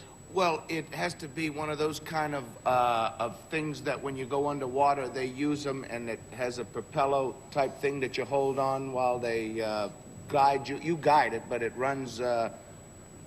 Would you have a name for that? Yes, it's called the underwater power yourself when you're underneath it with the swimsuit, and it guides you around. I'd have to say no. You'd have to say no to that. Yes, I think so. Okay, you're the expert on it, so he has to say no. That's 4 down. We go to Meredith. Well, can a man get inside this underwater? Yes. Well, I can't think of the name of this thing either, but The diving is it bell. one of those things? Yeah, is that what they call it, that the guys get in when they go down to look at the fish? Oh, a diving bell? Well, is that what it's called? Bathoscope, I thought it was Oh, a called. bathoscope. Well, No, that's 5 down. Joel Gray. But it is something you get into. Yes. Fins? Is it fins? Is it fins? No. No, that's 6 down. Arlene. And it's not that diving bell that you get into. No, it's not a diving bell. That's right. It is not that diving bell. Is it just one? Oh, well, I gotta know. All right. Well, you are right in assuming it is not a diving bell, so you really didn't get it. Well, is it something that goes over only the head? No. No, that's 7 down. Soupy. Well, now, wait a minute. This thing is run like with the power and everything, That's right? correct. Now, you get inside this thing, it's like a one-man submarine. That's it. This is right. Or a 2-man submarine. Really, what he makes are 2-man. Is it 2-man submarines? Or 1 man and a girl is all right. Or a man and a girl submarine. But it's a lot cozier that way, and you have company this way. And who buys 2-man submarines? Well, all 2 kinds. men.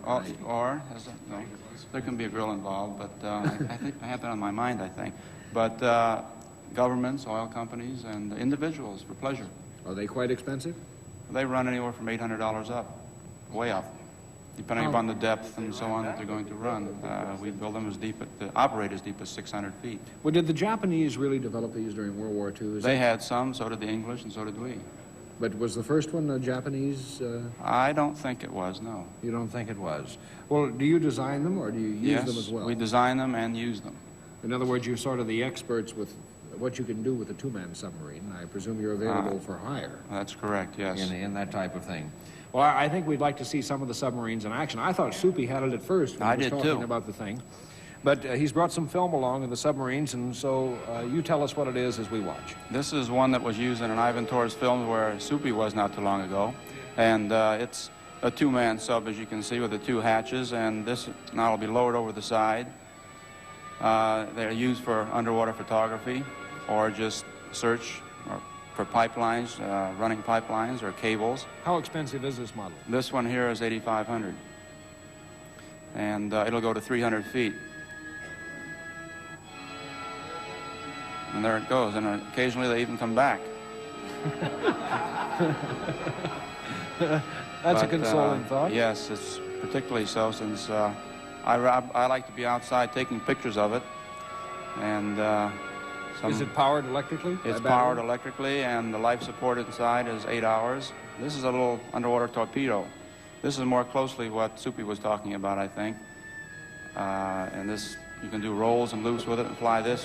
What is the similar thing? to an It airplane. looks like it has a tail. Well, it's a tow line. We were towing something in a picture, and this was unhooked, and this is not part of the picture, obviously, since somebody's just playing, and here's a second one.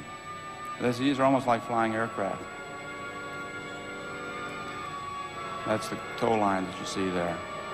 And here's the submarine getting ready for a shot in a picture called... That's very interesting.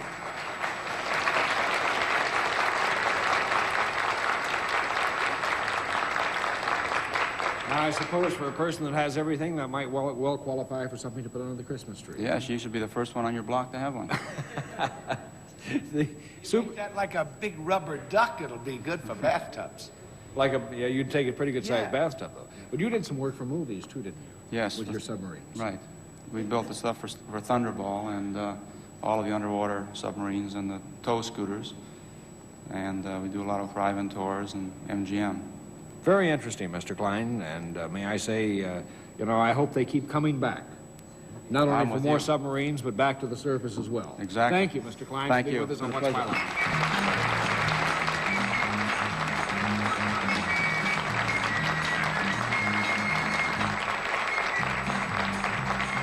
And of course, as usual, I forgot to mention even the manufacturer's name of that particular submarine. It's Mako Products, a division of Underwater Incorporated in Miami, Florida.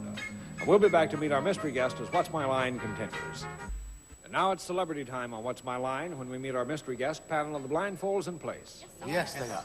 All right, mystery challenger, would you enter and sign in, please?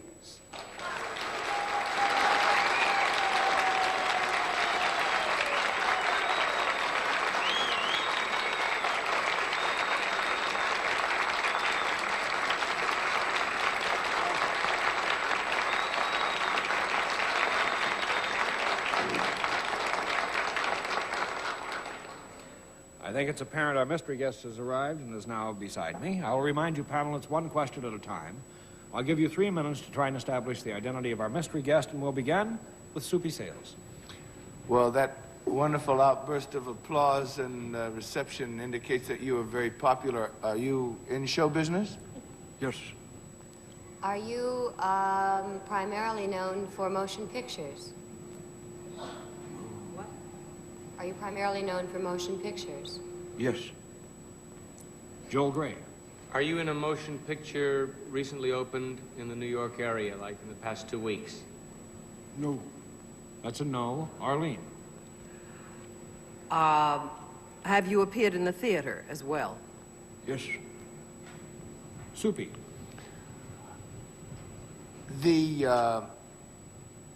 Your familiarity in movies and the theater, are you also a director and a writer? No. No. Meredith. Are you currently appearing on the Broadway stage? Yes. Oh, I think I know who it is. I'll Joel? I'll go ahead. Okay. You're currently appearing on the Broadway stage.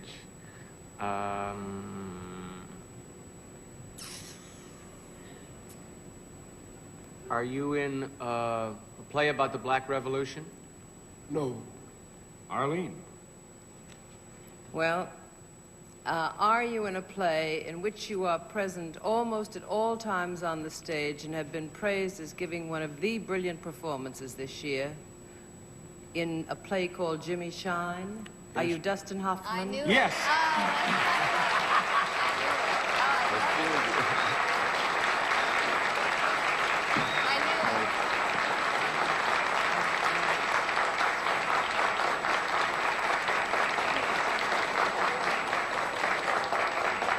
The last 2 years have been pretty good, haven't they, Dustin? Yes. Well, you know, the voice, I thought it sounded like Peter Ustinov. That's why I asked if you're a writer and director. No, I knew it was you, and I love you. Thank you.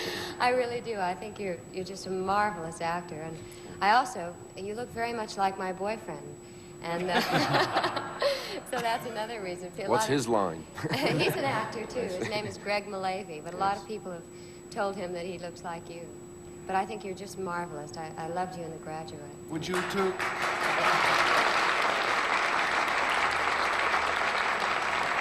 Would you two like to get together and pick out furniture? Mr. Hoffman, I must say that you made all older women wish they were Anne Bancroft. But apart from that, your performance in Jimmy Shine is so complete and so remarkable that I don't know how you do it twice a day. Do you have to take a real rest period in between? Are you very tired after one show? Yes, but I was tired in rehearsal. I bet you were. Had you danced before? No, and I'll never dance again. You'll never dance again. Everybody has to go and see him because it's a remarkable performance. Thank you. I was going to use another voice, but I didn't know that Joel was on the panel.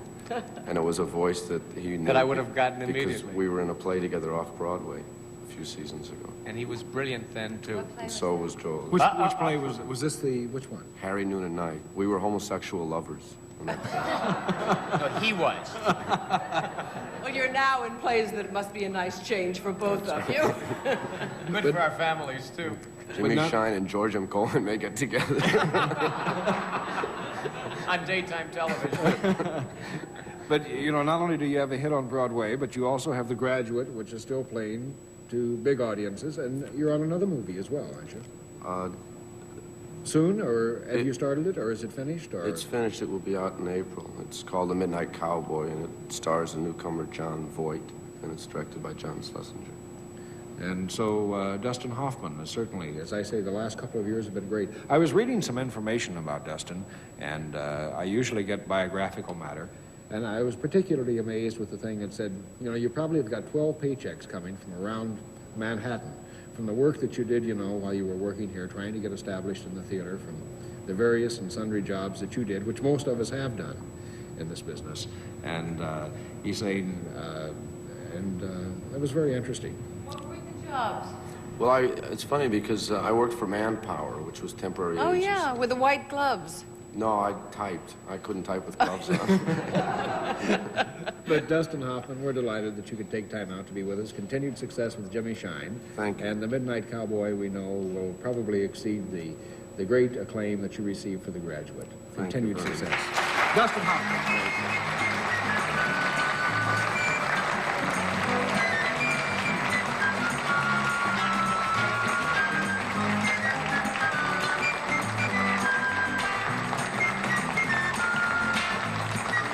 I don't like being...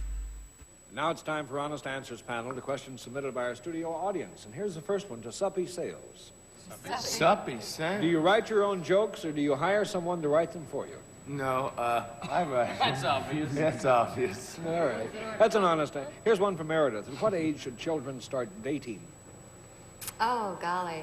I don't know. I think that depends on the individual child or girl. I started dating around 13 or 14, I guess. In fact, I went steady at 14, but that's a whole nother bag. A lot of mothers don't approve of that. I do. Or fathers. Or fathers. You're one, right? Right. Arlene, do you ever get stage fright? Always before I go on in the theater, but never in television. Never in television. And to Soupy, any chance that Philo Kavich will return to the airwaves? Philo Kvetch. Philo Cabbage, that's it. What is my this? mother's name. Thank you for your honest answers.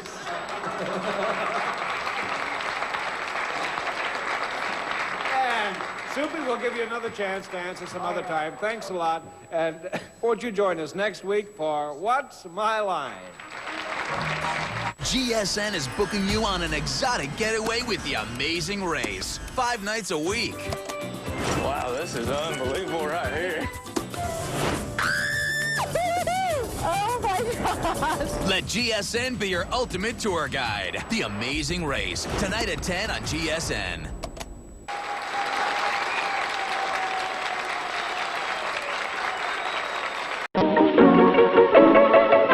Time now for everybody's favorite guessing game, What's My Line? Brought to you by Remington Rand, makers of the world's #1 electric shaver, the Remington. Now, let's all play What's My Line?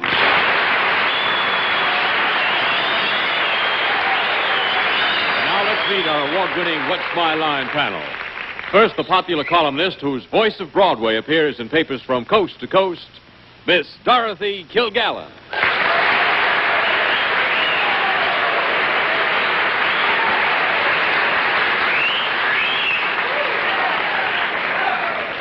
Thank you, ladies and gentlemen. And now, a very popular young man who will be doing the summer circuit all over the country beginning June in Binghamton, New York, in a revue called What's the Rush? Mr. Robert Hugh Lewis.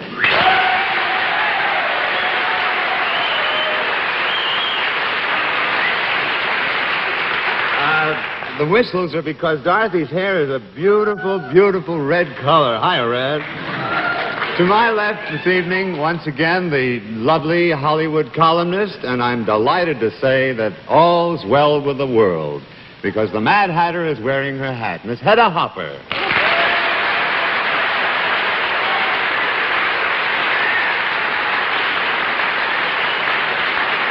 And on my left, the distinguished Irish sports writer and the moderator of What's My Line in England, Mr. Eamon Andrews.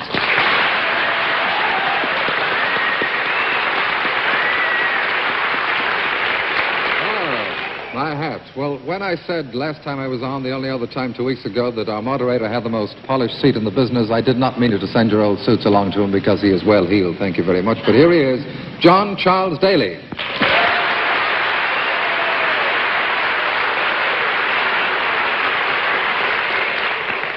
Good evening, ladies and gentlemen, and welcome to What's My Line. For the panel, good news. We don't have to put on the blindfolds right at the beginning, but we do trust that we'll blind them to some of the facts of some occupations which are coming up pretty soon, all of them attached to some nice people. We'll also have our mystery celebrity before the panel a little bit later in the show, and we'll meet our first challenger in just 30 seconds. Let's meet our first challenger. Will you come in and sign in, please? Nat? Ladenson, is that right?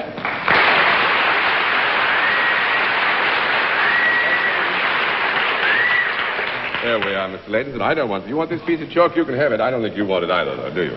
You tell us where you're from, sir. London, England. Say now this way. Let's see if we can find the camera. That's the camera that's looking at you right over there. Where are you from? London, England. London, England. Well, how nice to have you with us. You know, we have Eamon Andrews with us, so that this will make you both feel a bit at home, what? Take a good look at the panel. Hold yourself steady now. Come with me. All right, here we go. You'll sit down here with me. I must ask you, since you come from London, do you know how we score this operation? Yes, I think I know. Oh, fine. If you understand the scoring, then let's let the people at home and our friends here in the theater know exactly what your line is.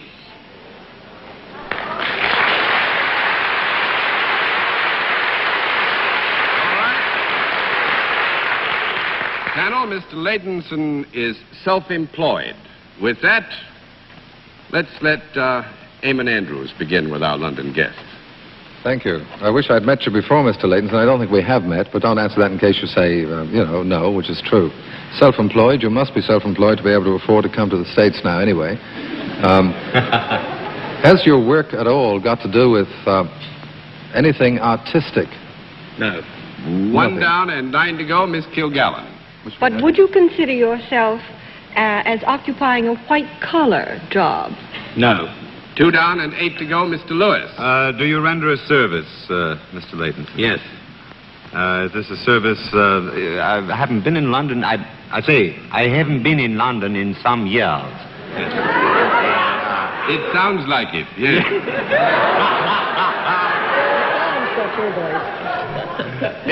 Does anyone in our country do pretty nearly the same thing you do in London? Yes. Is your service performed for members of both sexes? Yes. Equally? Possible. Yes. Yes. Possible, yes. Do the people have to come to you? Sometimes, yes. Yes, I'd say yes. Sometimes, yes, and Yes. sometimes Mr. Ladenson might go to them. Well, then you certainly do not work in, unless it's very portable, an office of any type. You don't work in any office or any building. Your work might take you out of doors as well as indoors, perhaps? I would think so, yes. Yes. Yes. Well, now. Now you know. Now I know exactly what you do. You work out of doors and indoors. I pass to Hedda. I want to think about this. All right, Miss Hopper. Would we recognize the sort of building that you occupy when you work indoors? No. Would we recognize the sort of building that you occupy when you work indoors? You mean, would it have some special identification factor involved? Do you do anything for the British let's government? go back to the question you asked a bit ago. Well, I mean, have we a counterpart of the building that you would work indoors in London, in America? Well, there's an assumption of error here which I'm afraid requires that we give you a no answer. So that'll be 3 down and 7 to go, Mr. Andrews. Well, I'm still wishing that we had met in London, Mr. Leighton. So do I. Yes. This is non-artistic and a service. Now, when you've given this service, does the person who benefits from the service look better as a result of it? No, I wouldn't. No, I wouldn't say that. No, we hope not anyway. 4 down and 6 to go, Miss Kilgallen. Mr. Leighton, you've said you don't occupy a white-collar job. Would we be helped in learning your occupation if you appear dressed as you appear when you're working? Small conference.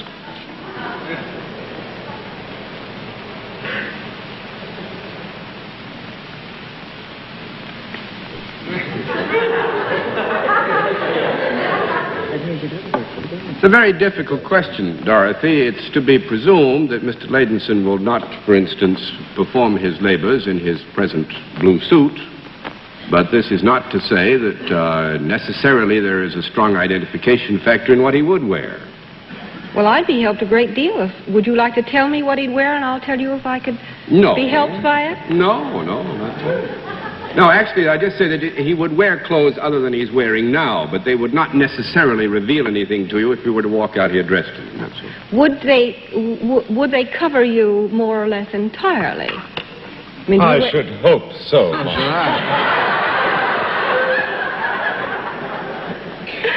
I mean, is it something larger than a bathing suit that you wear?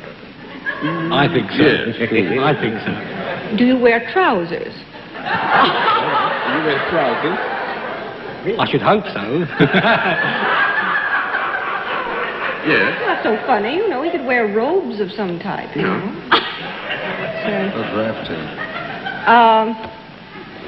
Do you wear any kind of a collar? No. That makes it 5 down and 5 to go, Mr. Lewis. I'm going to give you 1 minute since you don't seem to be Trousers, but even no close collar. to us. Well, now, we have agreed that your work probably takes you about from place to place. Would it do that? Yes. This service that you render, am I right in assuming that it is more, perhaps physical than mental? Well, I'd say both. It's both, but I would suggest more. But there is an element of both in this type work.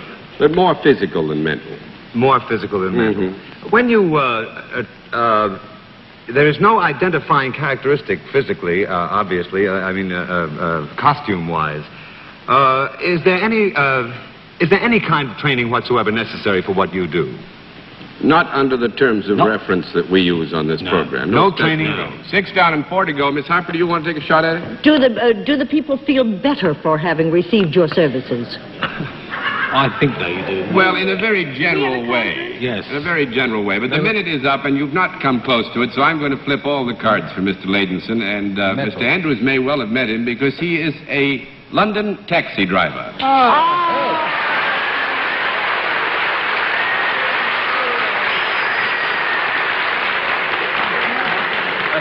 Yes, Oh, dear. Could we have a description of the costume now? Think of what? He wears, trousers and a leather jacket, collar? a sweater. Wears a sweater of some kind. I could wear this uniform. He could wear this, but he just doesn't happen to, that's all. This is why I tried to get you off the costuming altogether. Beg your pardon, Mr. Andrews? If he wore that suit, they'd ask him for a tip when they get out of discount. They'd ask him for a tip, that's right. That's why I don't wear it. Yes. One thing I think that will hearten all of our colleagues on the panel, except perhaps Mr. Andrews, is that Mr. Leighton says as bad as traffic is here in New York, it's worse in London. And who knows better than a taxi driver? John, I was just going to say, you said no special training. Believe me, our hackies here in New York need special training to drive in this traffic, and they need it just as much over in London, I think. And all right, Mr. Leighton, you have special training. Nice to have had you with us, sir.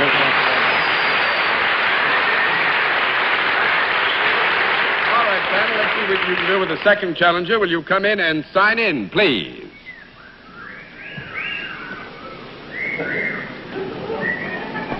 Carolyn Taylor. Is that right? And is it Miss or Mrs.? It's Miss. Miss Taylor? Miss. Must be, Still. Where are you from? Portland, Oregon. Portland, Oregon. Well, how nice to have somebody from Oregon, all the way from Oregon. Can we examine the prospect more? No, you just do things as they do. Would you take a look at the panel? That's enough. You come down and sit next to me. There, you know, a few prerogatives I have that I must say make this a very pleasant job. Thank you. You know how we score this operation, Yes, Miss Taylor? All righty, then let's let the folks at home and those with us here in the theater know exactly what your line is.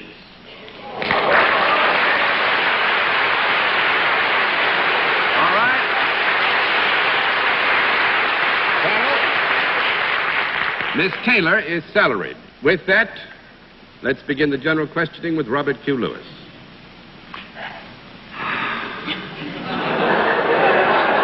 Get your mind on your work, Robert. Come on.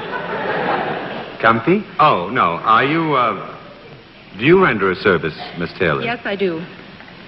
May I call you Carolyn? You may. I'd be very pleased. Thank you. Is your service perhaps rendered more for the benefit of one sex than another? Yes.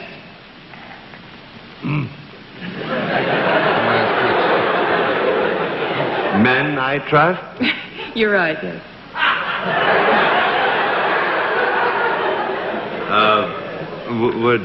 Would these people feel better after they had been Usually. Usually? I see. Could I avail... when may I make an appointment? Or could I avail myself of yours? No, I'm sorry. No. Oh, that's disgraceful. No, you could not, in the specific case of Miss Taylor, avail yourself of her services. Miss Hopper. Well, from the amount of applause you received, I imagine this is a sticker. I beg your pardon. What did you say? I imagine this is a sticker question. A sticker? A sticker yes. question. Yes. Well, do you work indoors? Yes. Outdoors?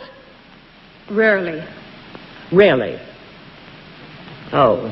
Do you have to have any special training for your work? Yes. Do you have to have a college education for your work? Yes. Do you help people mentally? Yes. In your work, do you ever have to lay on hands? Yes. Oh, you do? And you work with gentlemen only? Why, you lucky girl.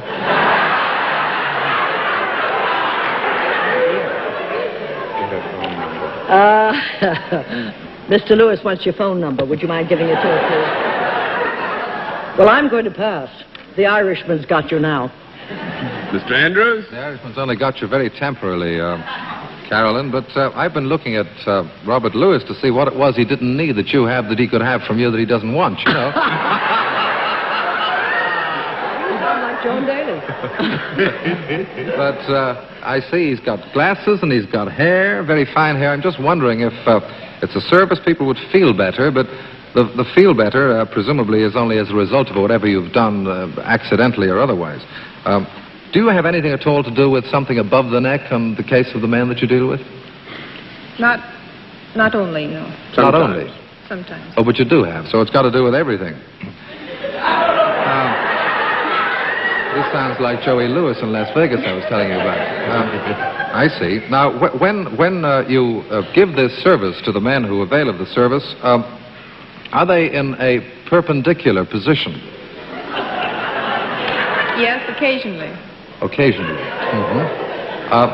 When they get this service, do they stay as they are when they come into you? I mean, as Robert is with this lovely suit and bow tie and everything. Do they have to change their clothes?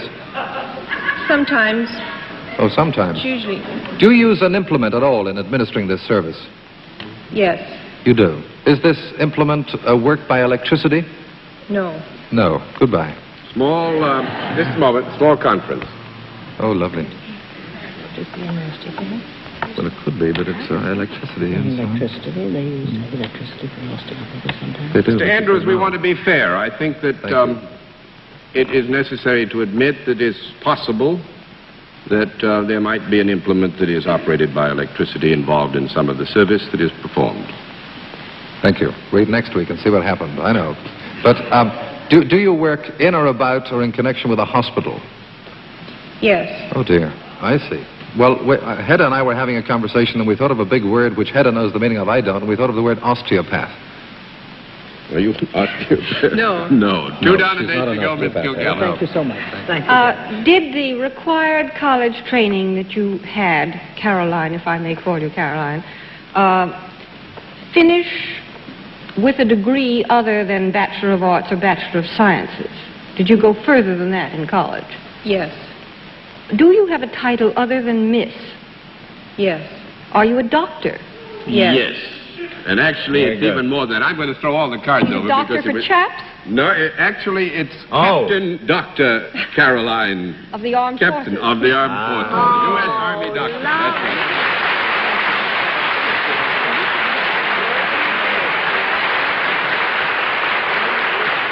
Just a moment. Come to the special feature of our program, the appearance of our mystery celebrity, for which my colleagues on the panel are blindfolded, and the blindfolds are all in place, are they, panel? Yes, Good. sir. Will you come in and sign in, please?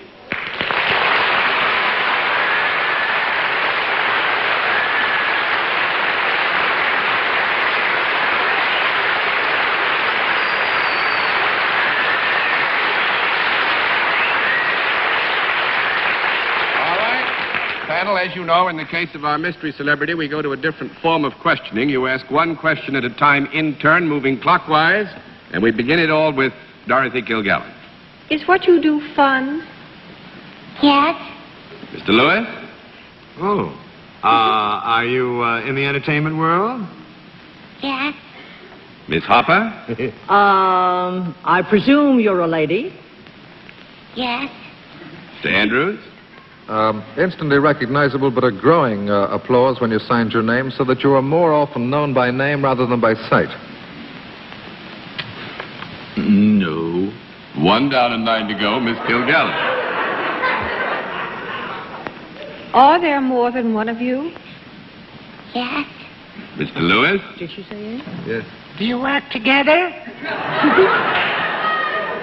Yes. Miss Hopper?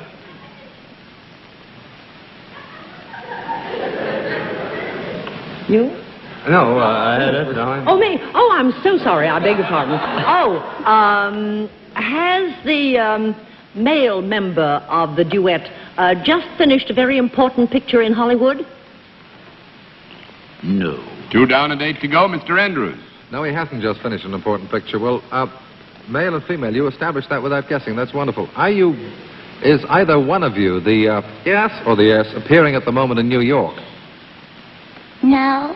3 down and 7 to go, Miss Kilgallen.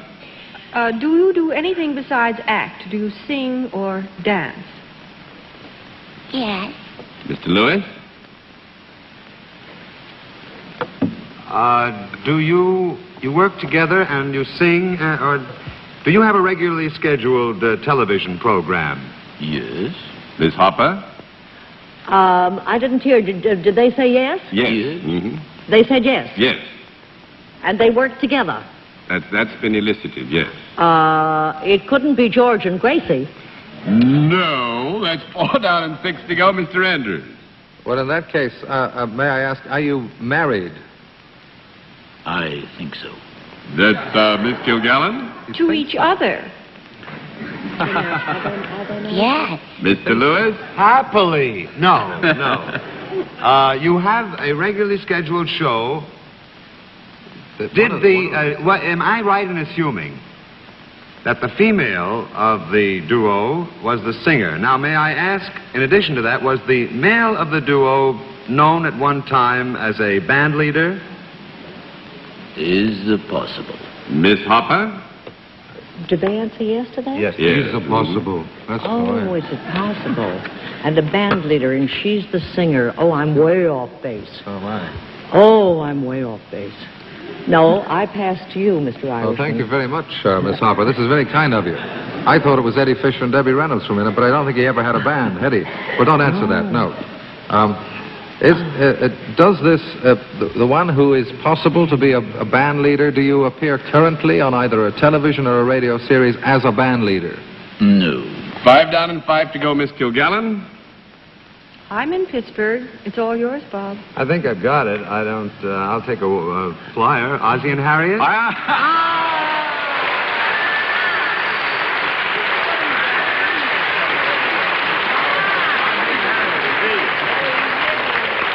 I believe last night on Perry Como's show you sang again and Ozzie led a band again. So he recently has been leading bands, but on their own program, which, by the way, is one of the prides and joy of my home network, ABC.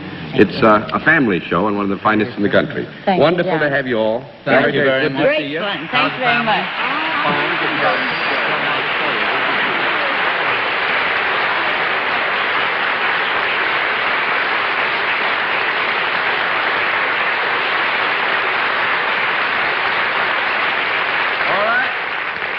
Panel, we have just about 3 minutes. Let's see if you can face up to another challenger and get it real quickly. Will you come in and sign in, please, sir? Peter Andretti, is that right, sir? Where are you from? Brooklyn, New York. Mr. Andretti is from Brooklyn, New York. Will you come with me, sir, and sit down here? Do you know how we score? Yes, sir. Good. On that basis, let's let the folks at home, those here with us, know exactly what your line is. All right. Panel, you have about 2 minutes. Let's see how quickly you can work. Mr. Andretti is salaried. We'll begin with Hedda Hopper. Do you deal in services? Yes. Do you service both men and women? Yes. Do you work for a non-profit organization? No. 1 down and 9 to go, Mr. Andrews. You are probably a London taxi driver who's bought the controlling interest in CBS over here or something. Come over. You look very healthy and very well. Do you work out of doors? Yes, I do. You do. And this service that you give, does it involve touching the people you give it to? No. 2 down and 8 to go, Miss Kilgallen. Does it involve touching anything? Yes. Is there a product involved in what you do? 3 down and 7 to go, Mr. Lewis. People come to you to have this service. Do they feel happier after they've been through whatever it is? In almost all cases. In almost all cases. In almost all cases. Am I right in assuming that there is no special training required for your job? There is. No, well, not in our terms of reference, Mr. Andretti. We're speaking now of graduate work. No. In other words, with a little instruction, any one of us could do what you do. Yes. And I'm open for any suggestions, sir, if your employer has need of another. However, your work then is more physical than mental. Would you consider it more physical than mental? Yes. And you said you do not touch the people that come to you. Men and women come to you. Do children ever avail themselves of your service? Yes. And you work out in the open. Is there anything in amusement to do with what you do? Yes. Do you wear any other outfit than what you are now wearing in your work? I do. Is it a uniform of any kind? Yes. Wow. Are you in charge of... Do you work for a profit-making organization as opposed to a non-profit-making Robert, organization? I'm so sorry. Time has run out. What were you working toward just for fun? I don't know quite, but I know that it must be some kind of an amusement park or something. Well, you were close. Mr. Andretti operates a roller coaster at Coney Island. Steeplechase Park. Thank you, sir. I'm sorry we didn't have more time. We can't have you. Good night. And now, before the panel says good night, here is a word from... Well, it's very nice to have had you back again with us, Miss Hopper and Mr. Andrews, and always Robert Q. Lewis. To get the record straight, Bennett Cerf is still in Europe.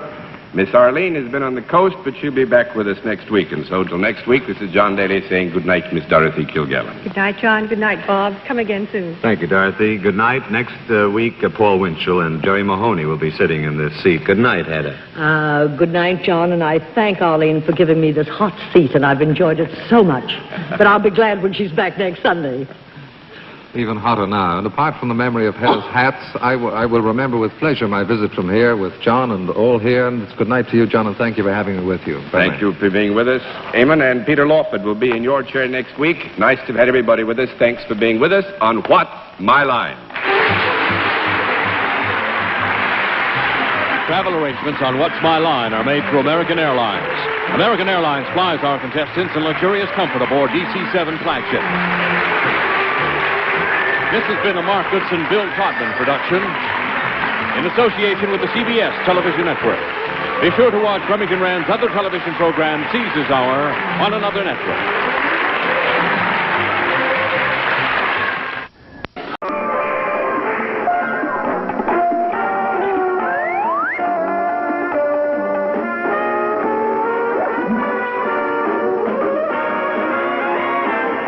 What's My Line? Brought to you by Kellogg's. Kellogg's Cereal. The best to you each morning from Kellogg's of Battle Creek. Now let's all play What's My Line?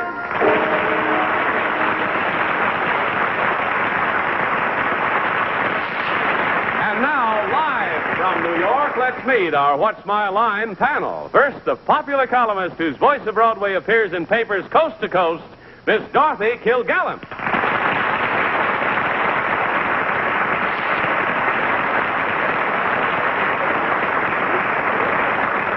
And on my left, the famous author and comedian, Mr. Alan King.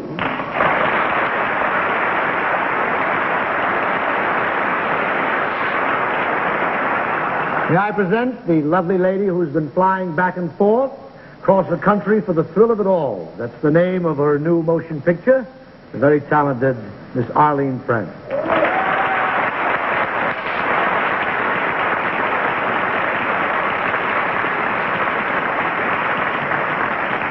And now a gentleman whose book, Riddle D.D., proves to be about the jolliest thing on everybody's Christmas list, Mr. Bennett Cerf.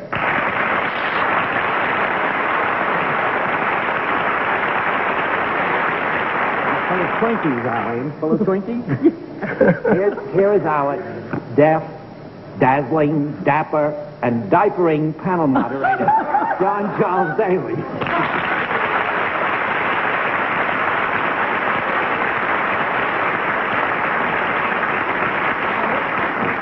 There's only one thing you can say about me in this area right now. I've stuck myself several times, but I haven't stuck my son yet. That's something. And it's nice that while Bennett was being alliterative in the D's, he left the dopey out, so I'm starting out well tonight. Alan King, it's nice to have you with us, sir. Thank you, John. We have some very interesting occupations. I think you'll all have some fun in the next half hour. We'll also have a famous mystery guest before my friends on the panel a little bit later in the program.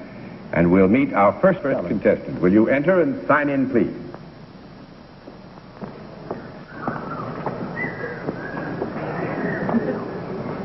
Pauline Latendre, right?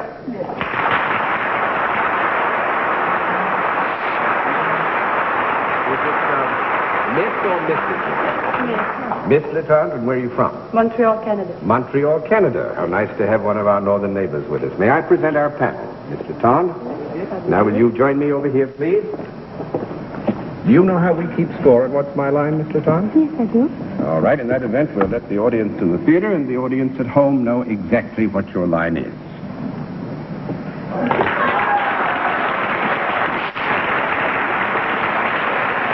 All right.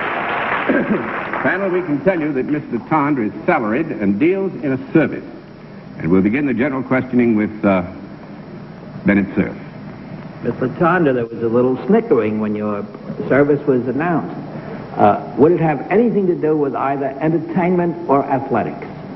No. 1 down and 9 to go, Miss Kilgallen. Well, do you consider that there's anything amusing about it, Miss Latendre? Sometimes. Do you... well, let us say, could I use your services if I were in the right area? Well, I would say this, that under circumstances that put you in the proper juxtaposition, yes, and that would perhaps cause even more snickers. More snickers. Oh. When I availed myself of your services, would you be present in the same room with me? Well, if you were directly to require the services of Miss Latendre, we would agree that she would have to be in proximity to you to perform the service. Would you be wearing any distinguishing uniform? No. 2 down and 8 to go. Mr. King. Could I avail myself of your service? Oh, yeah. I hope so. Now, would this particular service have anything to do with the area you live in, say, in Canada, as against someone living in the United States? Well, I mean, is your question specifically, Alan, if the work is done in Canada? Yes. Yes. Is it native of Canada? No. Rather than native to other countries? Yes. Peculiar to Canada? Yes. That's fine. That's 3 down and 7 to go, Miss Fred. Do you have to have special training for your work? Yes. Of a kind, yes. Is it something that requires a skill on your part? I would think so, yes. I would think so. Do you use your body as well as your mind in your job? I think it's nice if a girl does. Yes, I think Yes? but although we wouldn't put any particular stress on it, I would think so, yes. Well, I'm glad to hear that, John. Is there anything advisory about your work?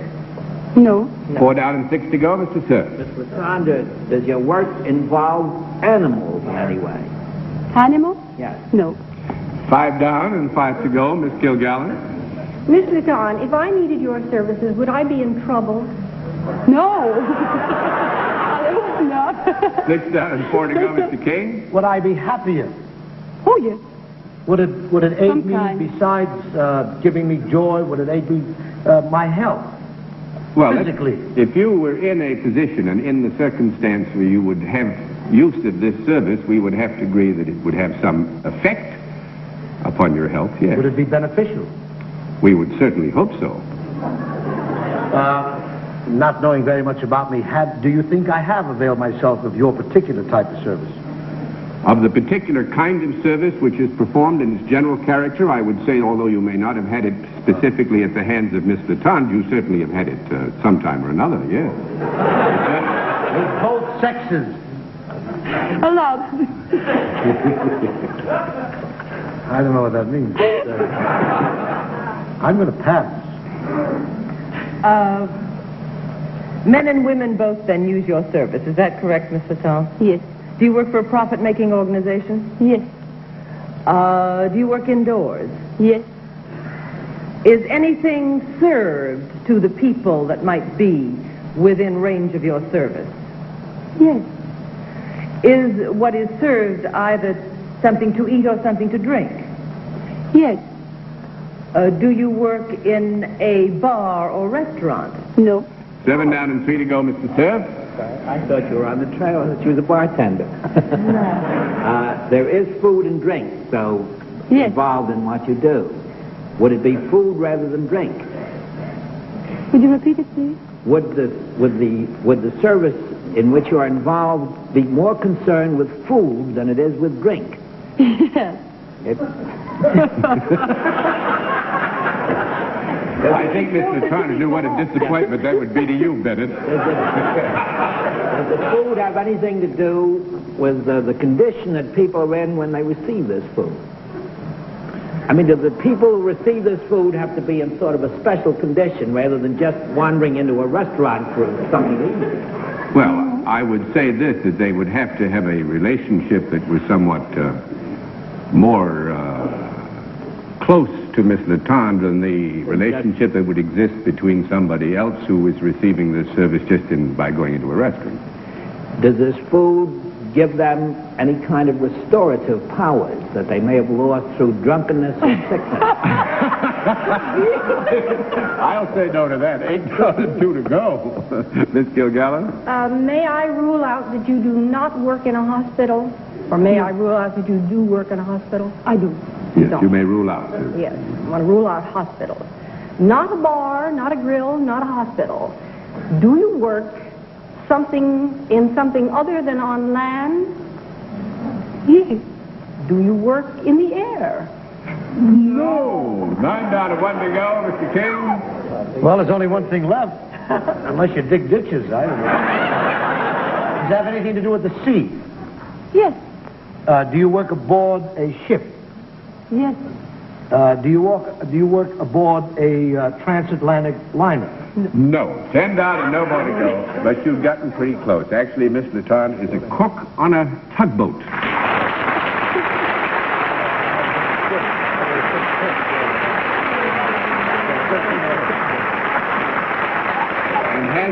With the McAllister Towing Company, is it? Yes, McAllister Towing Company of Montreal. Of Montreal, and she works on a tug named Felicia, the color of which I am properly advised is virtually the color of this lovely red dress that she is wearing. Where does your boat ply? On the St. Lawrence River? Yes, in the harbor of Montreal. You mean there are special dining? They dine as luxuriously as that on tugboats? On tug? Oh, listen, that's among the best-fed people on the face of Earth are tugboat crews. Really, aren't they? They're all fat anyway. You don't look like Tugboat Annie, I'll tell you that. But this is wonderful. You did fool the panel, and thank you for coming all the way glad. today. You did. That's great. We gave them a rough time. Thank you very much.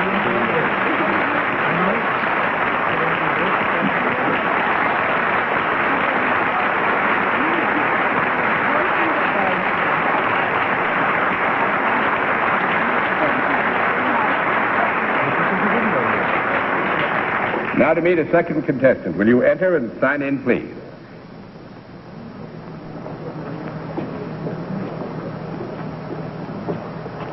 Samuel Crevit, right, sir?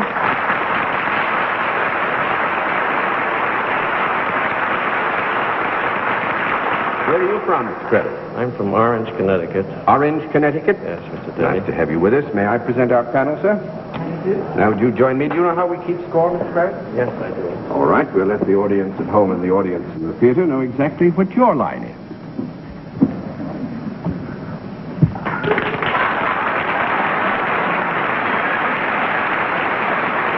All right. Panel, Mr. Crevit, we can tell you is self-employed and deals in a product, and I think you've got some idea already of what you're in for. So let's begin it with Alan King. He's pretty sneaky the way he sat down there and just, you know. Have I ever used your product? Or would you think I have? No, I would say I would say no, that you've not had any direct use or indirect use of the product. Miss Francis? Is this a product, then, that would not be used by a male? A male person, a human, a male human. Yes, that's right. Is it a product that might be used by something in the animal kingdom? Don't be cool, Mr. Crevit. Yes. Come on. Yes, that's right. Is it used by a four-legged animal? Yes. Is it used by an animal that might be around the house ever? No. No. That's 2 down and 8 to go, Mr. Sipp, and we took that to mean around the house, the inside of the house. In other words, you were speaking. No, I meant around the outside of the house. Around the outside. Just thought I'd ask. Do what you please. That's what I meant for. It's still 2 down and 8 to go. This is Mr. Crevit, is this a domestic animal rather than a wild animal that would be found in a zoo? Yes, it is. In other words, it's an animal that might be found on a farm. Correct, yes. Would it be bigger than a pig? Yes. Would it be, pretty big pigs. don't get personal. Would it be an animal that might be used, well, is it in the horse family? It's not a horse. No, it's not in the horse family. That's 3 down and 7 to go. Miss Kilgallen? Well, if it's not a horse, it's not in the horse family, is it? That's right. Well, Bennett had me puzzled, you know. He publishes a dictionary. No, well, the thing is that actually I think Bennett used the word horse family, which would tend to rule out, for instance, Welsh ponies or a whole variety of equines. Okay. Oh, is it in the bovine family? Yes, it is. Mm-hmm. Oh. Is it some kind of a cow? It's not. It's some kind of a cow, isn't it? That's related. Just a minute. We need to have a small conversation. Anything in in the cow family, I'll accept. Oh, I see. Oh, I see. Yeah, what we mean to reply here is that it is in the cow family. That's right. It's some kind of a cow. All right. Is it a heifer or a bull?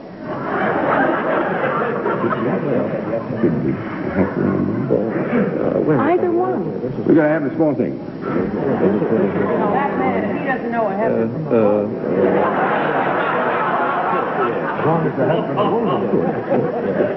The answer, Dorothy, properly should be it could. Is it usually a bull? No, I think it's not usually a bull. No. Right. Let's 4 down and 6 to go, Mr. King. Well, being brilliant, is it usually a cow? A heifer, I mean. A heifer? No, that's not usually a heifer either.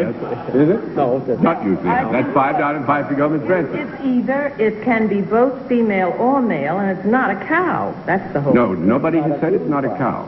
No, it's not a cow. Well, is Nobody has said it's not a cow.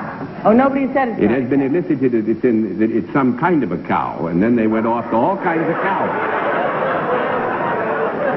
Is it a cow? There's a direct question. Very good, darling. It is a cow. All right. Now, Mr. Krevitz's product has to do with the cow. Is that correct? That's right. Is it something that is used by human consumption, whatever the product is? No. That's 6 down and 4 to go, Mr. Sir. Would this product, Mr. Kravitz, be used on a particular part of the cow? No, I wouldn't think so. I would be the mouth, that the cow would have in its mouth? No, actually, no, I wouldn't think it's a particular part of a cow. That's 7 down and 3 to go, Miss Gilgallen. Oh, well, Mr. Krevitt, does the cow come in contact with this product? Yes, it does. Does it make the cow better off or happier? Oh, I'm sure of that. Yeah, I think we certainly can say an affirmative to both of those ideas. Makes the cow happier, I'm sure, and better off. Is it something tangible as opposed to something intangible like music, which might be piped to the cow? It is. Yes, it is. It is tangible, yes. Is it placed over the cow? No. That's 8 down and 2 to go, Mr. King. Is it placed under the cow?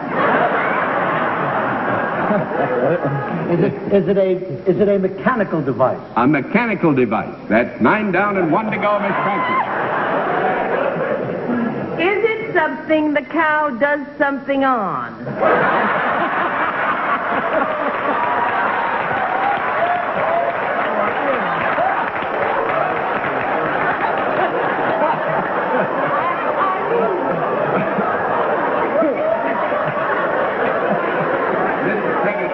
It would have to be affirmative there. Yes.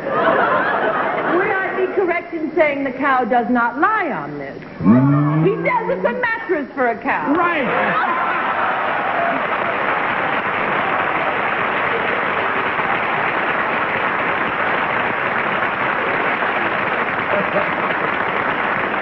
Actually, Mr. Trevitt is president of Bristol Cow Mats Incorporated. Cow Mats Incorporated in Shelton, Connecticut, and this is made of rubber, and it's put on the base of the cow's stall, and it protects his feet and udders, and it protects the cow against a lot of things that the cold hard stone would be tough on. You know. That's nice. Right? For the cow. Do you have one for a double bed? In case The cow has company. You know. No double bed. I might consider it someday. Well, I must say, this would explain, I think, why perhaps all of us enjoy milk and milk products so much. You know, if they've got all these comfortable cows, they reciprocate and give us all those wonderful things. Well, they give better milk. They give better milk and better ice cream, and we all have more fun. Years ago, there was a slogan, I haven't seen it for years, milk from contented cows. I guess they must have used your mattresses. Yes, sir. Of course, a cow physiologically is at her best when she's comfortable, as we all know. We all are. That's the basis of my How recent is this invention, Mr. Kravitz? What's that? How recent is this invention that I don't know about it? Well, they have been in use about 15 years, actually. Well, I'm not very big with cows, but I never heard of that. What did they do before? They just stood up all the time? Well, frankly, I have many complaints from my customers that they're so comfortable they can't get them up to milk, and they have to... Well, it still is a great, I must say, a great recommendation for your math. That's the thing. Thank you very much for joining us, sir. We've had a lot of fun.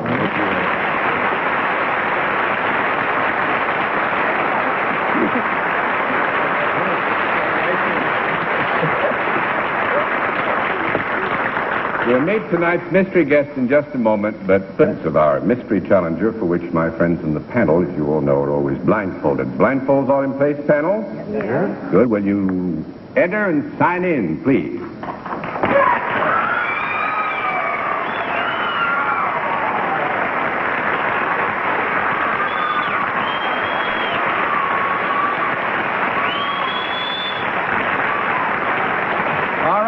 Panel, as you know, in the case of our mystery challenger, we go to a different form of questioning. One question at a time, in turn, moving clockwise. And let's begin with Dorothy Kilgallen. Are you in show business? Well, I'd say that sometimes I'm in show business, yes. Mr. King? Either you're very popular or somebody in the audience is in pain. Are you... have I ever worked with you? I don't think so, maybe. Miss Francis? That'd be 1 down and 9 to go. Are you about to appear in a new picture that is opening called Lawrence of Arabia? No, not that I know of. 2 down and 8 to go, Mr. Cerf. Are you at present appearing either on a Broadway stage or in a hotel or nightclub in the New York area? No, not really. 3 down and 7 to go, Miss Kilgallen. Are you more famous for your work in movies than on the stage? Well, that would be a matter of opinion, I'd think. But I would think specifically relating the two media that we would say yes to that. More famous for movies? Yeah, Mr. King. Have you made recordings? Yes. Miss Francis? Have you appeared recently in a picture that has opened on Broadway? Mr. Cerf? Have you got famous relatives also in the motion picture world? No. Small conference. Small conference. A relative? I thought of it that way. Yeah. I think we would say yes, Bennett. A wife is definitely a relative. Yes. Miss Kilgallen? Is your wife in films? Yes. Mr. King? I'm sure she didn't do Cleopatra.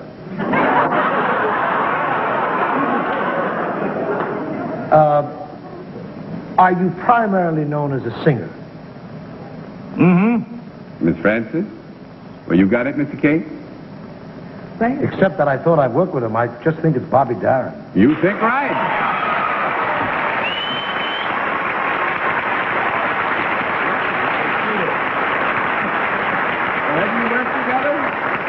We did, but it was We did a benefit in Florida. Right you are, and I apologize, Alan. I was thinking work in the broader term like a week or 2 weeks someplace. Well, I never worked for a week in a broader term. Bobby, you're now playing Enid Romances with that relative that we were thinking about, Miss Sandra D., who is really Mrs. Robert Darin. Wish she'd been here with you tonight. We would have loved to have you both. Thank you. She's watching. Is she watching? Good. Yes. That's what we Produced by like. Ross Hunter. We like. But you are actually now spending as much time acting as you are singing, aren't you? Or at least... Well, I hope that I can say that next year at the same time, yes. Oh, well, I hope so, too. Thanks very much, John. Bob. Nice to have you with us.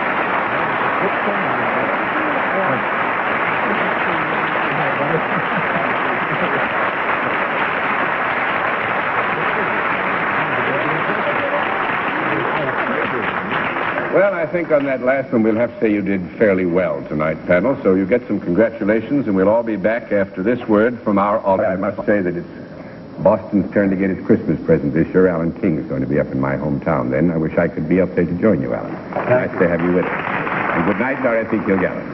Good night, John. Good night, Alan. Come again, please. Thank you, Dorothy. Good night, Arlene. Happy flying. Thank you, darling. And I'm a Boston girl, too, you know. Oh, wonderful. Let's all go up together. Good night, Bennett, dear. We've got some Bermuda people here tonight, too. Hi. Night, John. Well, there you are. That's Bennett Cerf. And thank you, ladies and gentlemen, for being with us on What's My Line. What's My Line is a CBS Television Network production in association with Mark Goodson and Bill Cox. This is Johnny Olson speaking. Peace Corps offers you a unique chance to do something about a better world. For information, write Peace Corps, Washington 25, D.C.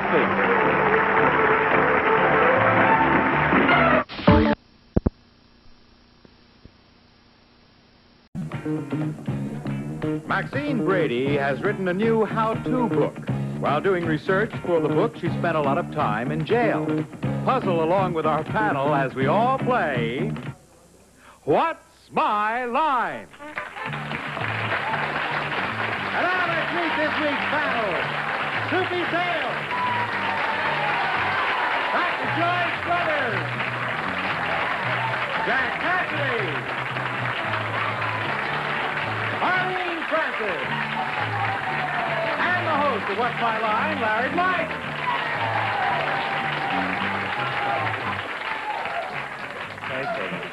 I got him, Morph. Thank you very much. Hello, everybody. Hello. Good afternoon. Hello. Good afternoon. Hello. Well, good morning. Or evening, or the place where we are. Listen, Soupy, you and Joyce match. Are you all doing an act? Is that what it is? That's right. You've heard of Frickin' Frack? I certainly have. Well, no, they didn't. but I'll be at the Playboy Club starting Monday in Los Angeles in Century City all week, and I hope to see all you folks out there. Wake up, the show's going to begin now. That's right. Am I keeping you up, Jack? Just leave Jack alone. He's doing fine, because he's already out. Everybody, I have to ask you this time to put your blindfolds on, and there's a very good reason Well, these for shows it. go so fast, just mystery guest time. Yeah. Okay, are they all in place? Yes, Okay, with we our are. first challenger, enter and sign in, please.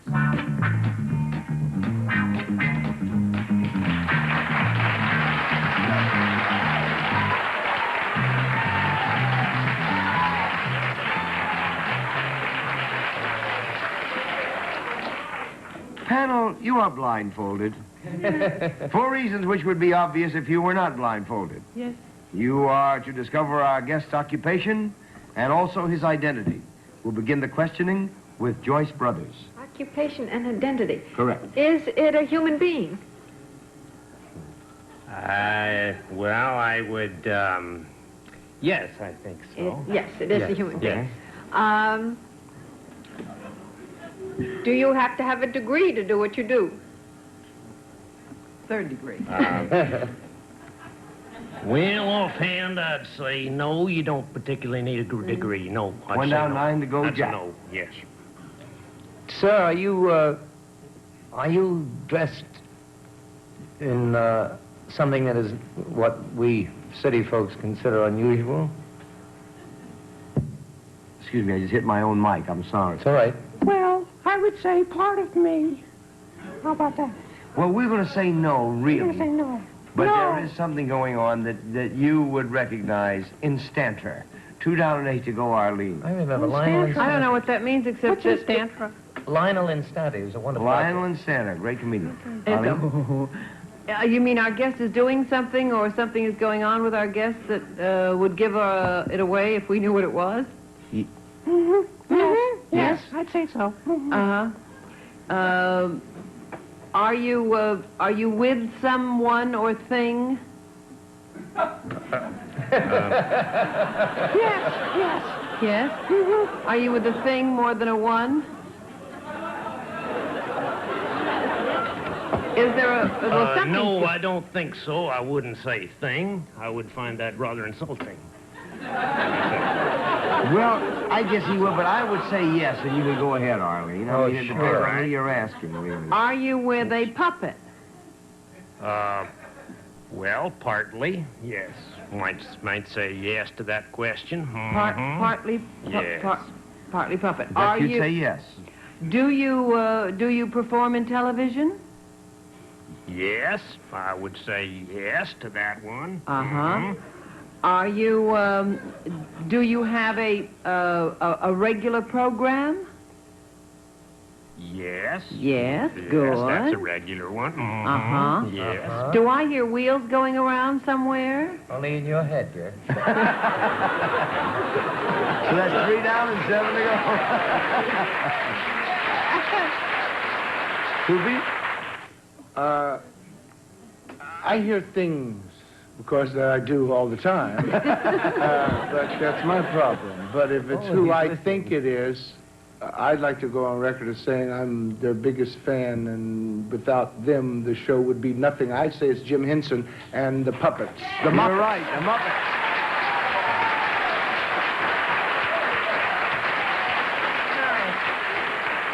Very nice. It's Kermit. Hi, Kermit. How are you there, Soapy? Fine, how are you? I'm good. I'm good. I worked with him many years ago. Oh, did you? Oh, yeah. Where was that? In, So the Jimmy Dean show and also the old Ed Sullivan thing that they did with the...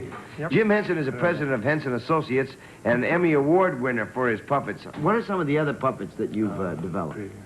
Oh, I guess, well, the ones on Sesame Street are the ones people know most. Big Bird and Oscar and Ernie Bert, those sort of things. How do you decide on what the puppet's to be, what the character's going to be? Well, usually I start off with some kind of a drawing, and then the puppet is made, and then the puppet usually takes a lot of shape from the puppeteer that works him. Someone like Frank Oz does Bert and Cookie Monster and Grover, and so a lot of the personality comes out of the performer. Now, how did you begin? Yes, that's true. What's that? I didn't mean to ignore yes, well, you. I was I'm wondering sorry. about that. Yes. Okay. Well, I really Go am. ahead. You know, most... Pay no attention to the frog, folks. You know. Well, what I meant to say was in most places, frogs and puppets are for adults, but in this country they're for children. How do you account for that? Either one can answer that. Oh, okay. Well, well, I think we're in terms of the Muppets, we're working to sort of do some things different. We're working on an adult television show right now, and we're working on a theater show. So we hope to do a few things for adults. Could I ask Kermit something? Sure. Kermit? How long did it take you to come up with the idea and to finally get Jim Henson right? Well, let's see. It was the beard was the hardest part. You know, I don't know. beard. Yeah, I don't know. Let me... Oh, I'm sorry. Go ahead. I understand. Are you going to use the Cookie Monster to teach children nutrition? Well, we did a commercial for the Nutrition Council with Cookie Monster. Mostly to kind of offset all of those cookies we've forced down. Joe Raposo, who is a genius at writing music, was Kermit the inspiration for him writing It's Not Easy Being Green? Yes, yes. As long as that's come up. Yes? Would you? Sure. Together or singly? Lloyd, could you hit it? Look at that. Joe Raposo wrote this? Yeah, and he Was it wrote it written originally for Kermit. Yeah. And one of my favorite songs now, you know. And goes like this. Would you favor us with a little bit? It's not that easy being green. Having to spend each day the color of the leaves. When I think it could be nicer being red or yellow or gold or something much more colorful like that.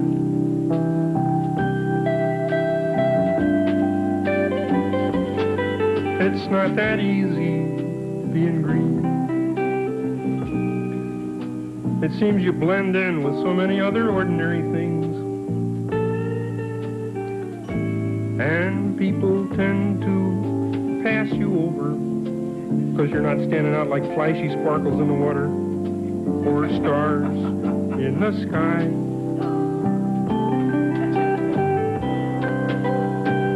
But green's the color of spring,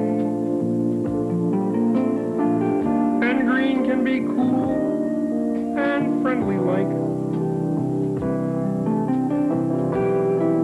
and green can be big like an ocean, or important like a mountain, or tall like a tree. When green is all there is to be, it could make you wonder why. But why wonder? Why wonder? I'm green. It'll do fine. It's beautiful. And I think it's what I want to be. And that's a song.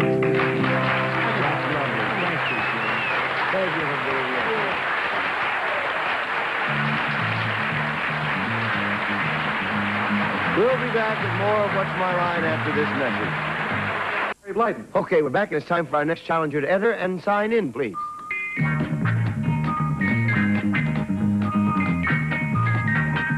Maxine Brady.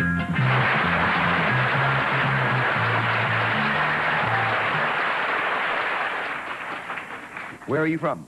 New York City. Okay, panel, Maxine Brady is the author of a new how-to book. We'll show the audience what her book is all about.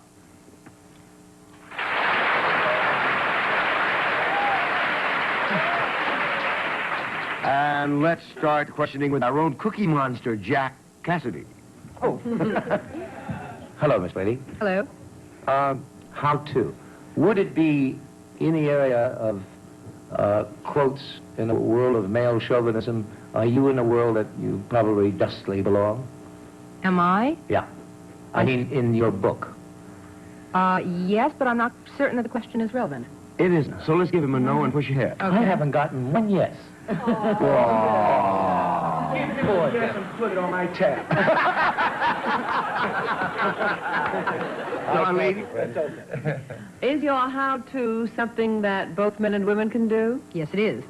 Is That's what I wanted does it require any kind of dexterity? Not really, not in the sense of... Not the way you're thinking of it, no. 2 down, 8 to go, Oh, Soupy. you know what I'm thinking. Yes, we do. Miss Brady, when men and women read this book, would it be cheaper for them to follow your advice than to go to someone else for the same problem? I think that's irrelevant, too, isn't it? Yeah, really.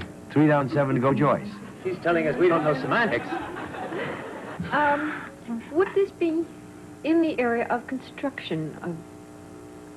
No, not really. Not in the sense that you mean it. That's right. You mean your book isn't constructive? Oh, it most certainly is. Oh, Of sorry. course. It was a word that threw me. Come on, Miss Brady, what do you do? Behind the curtain, I'll tell you. All right. You better not start with him. Why you? All right, I tell you what. There's only one head that has been any good at all today, besides this lady's. I passed Arlene. Oh, Jack. Well, is it how to do something that requires some kind of equipment? Yes. Does it have anything to do with something that you can do in the home? Yes, it does. Does it have anything to do with food or drink? No. 5 down, 5 to go, Soupy. Does it have anything to do with packing, cleaning, or... Or moving. Yeah. Packing, cleaning, or moving. 6 down and 4 to go, Joyce. Look at how he loves it. Does it have anything to do with repairing anything? No, it does not. 7 down and 3 to go, Jack. Do you have anything to do with capping one's teeth? Not lately. 8 down and 2 to go, Arlene. Is it a how-to that any of us able-bodied people might be able to accomplish? Oh, yes.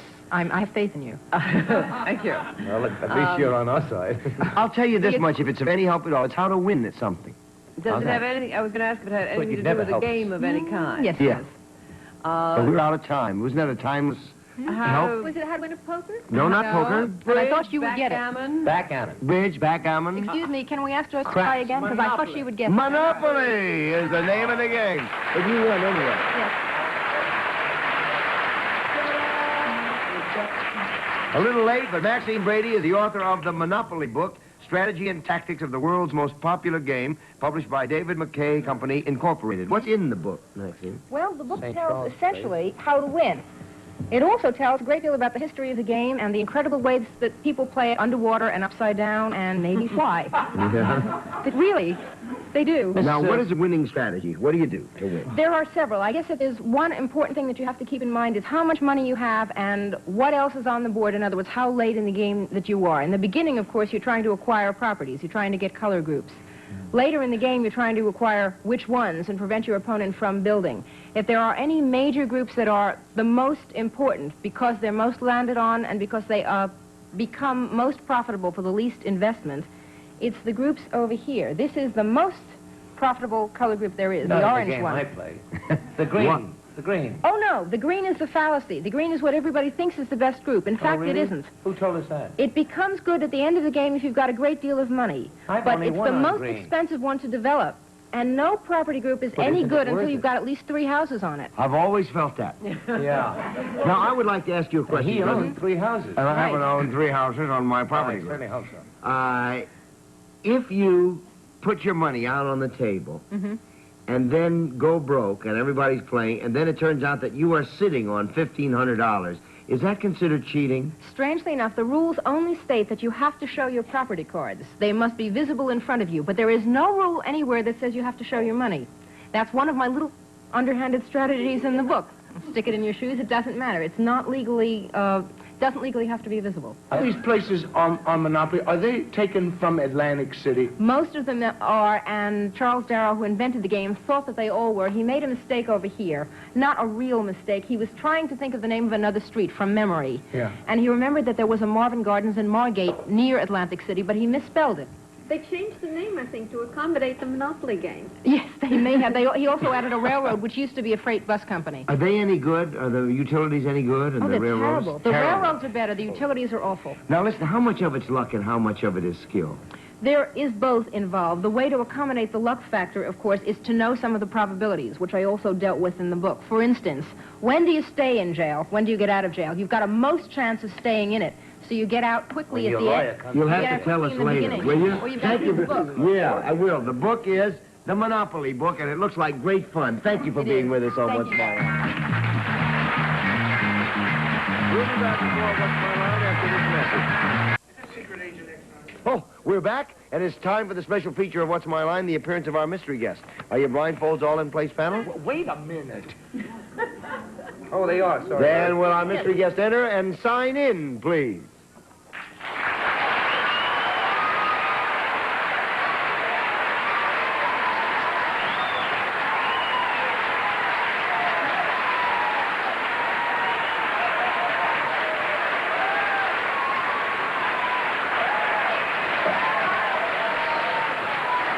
Okay, panel, we go one question at a time. Fate's law prevails. You have 2 minutes, and let's start with Soupy. Well, boy, that really is some kind of an ovation. I must say, yes, it is. Would you hold it down, Jack?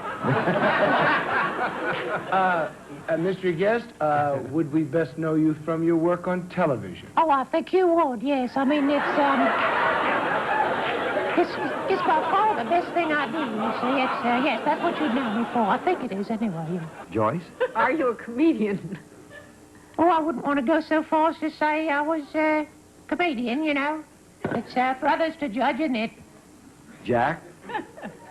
Are you the mother of my first child?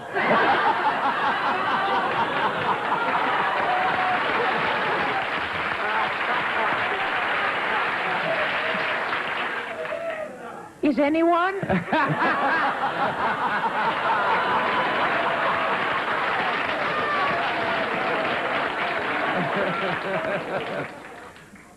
Bravo. Arlene? No, I'm not. I cannot tell a lie. Are you the father of somebody's child? Well, you're certainly getting warm, aren't you? Subi? God knows I am. I don't even know what I'm doing. Okay, now, everybody recognize... Did he say television? I didn't. Yes. Yes. Is that because you're on a series? You're certain I'm a man, are you?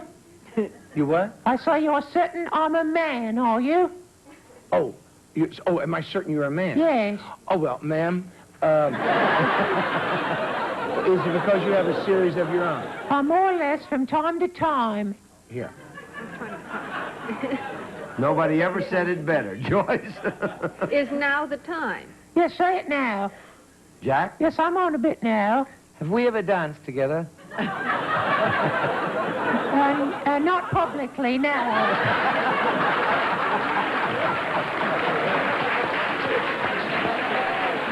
I'm not going to fool with him anymore. You're quite right. This is Dick Cavett.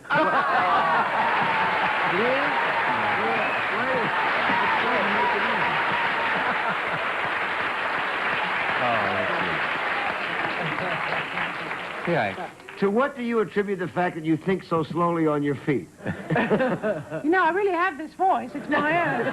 I don't know what I've done here. I'm not on my feet at the moment. I'm on, Yes, what's my line? Say, Jack, they handed me your pen backstage. You got an autograph. I'd like it back, Dick. It's awfully exotic, isn't it?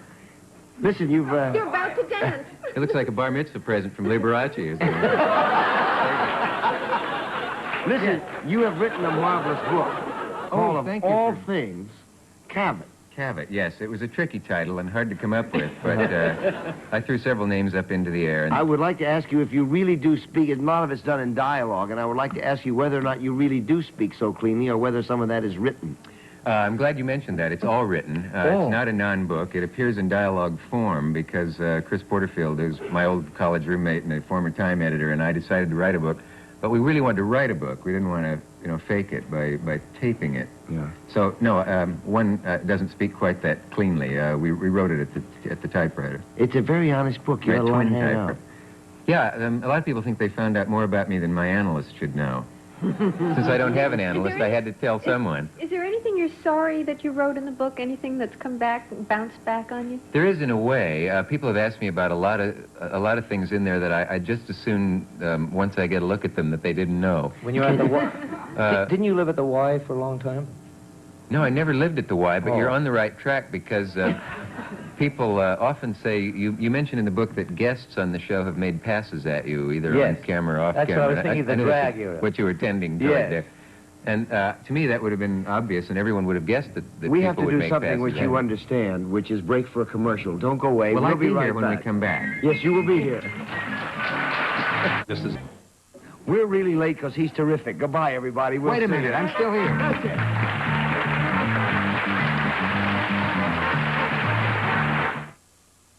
Van Gogh, Pollock, Picasso, Tammy. A tulip. Tiptoe to the tulip. That's it. Draw your own conclusions. Win, lose, or draw today at 11:30 a.m. Eastern only on Game Show Network.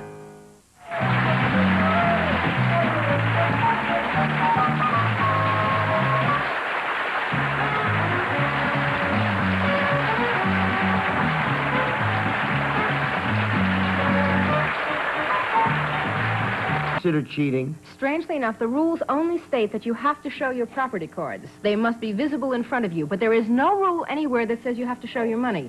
That's one of my little underhanded strategies in the book. Stick it in your shoes, it doesn't matter. It's not legally, doesn't legally have to be visible. All these places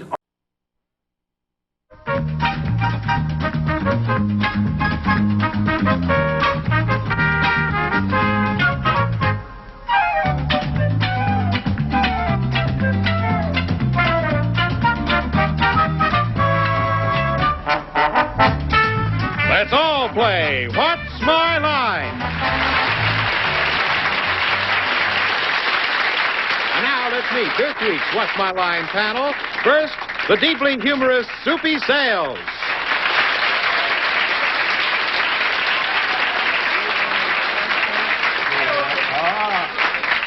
Thank you. Thank you, and thank you, Chet Gould. They took a poll not too long ago, legitimate, and our next panelist, the good doctor, was voted one of the top 10 most admired women in the United States, and the poll was conducted by women. So we're very happy to have her with us, and, I forgot who it was. Oh, no, it's Dr. Joyce Brothers.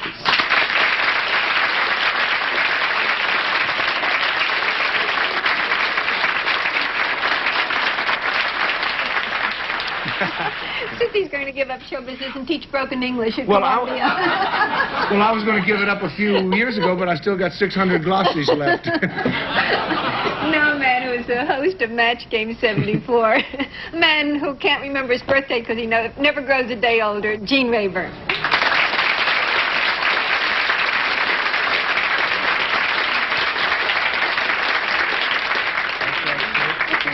To the movies or something. It's a great pleasure to be here. And, you know the Jolly Green Giant. Well, here's the Jolly Green Gracious Lady, Arlene Francis.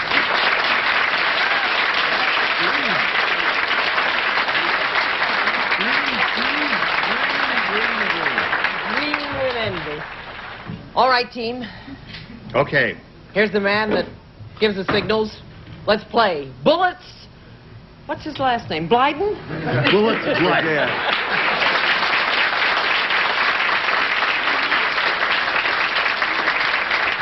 Just in case somebody wants to know how come I'm sitting here and they're all coming in and making entrances and being so grand and I'm not, it isn't special privileges. I have broke my foot, so here I sit. Oh,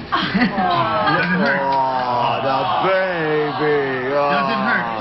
Huh? Does it hurt? Only when I laugh.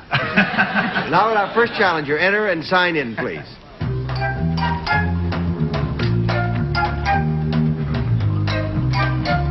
K. Warner Shire.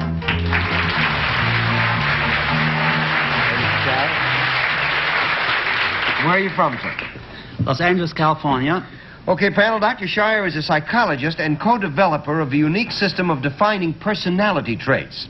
So, panel, start thinking while we show the audience how Dr. Shire is going to analyze you.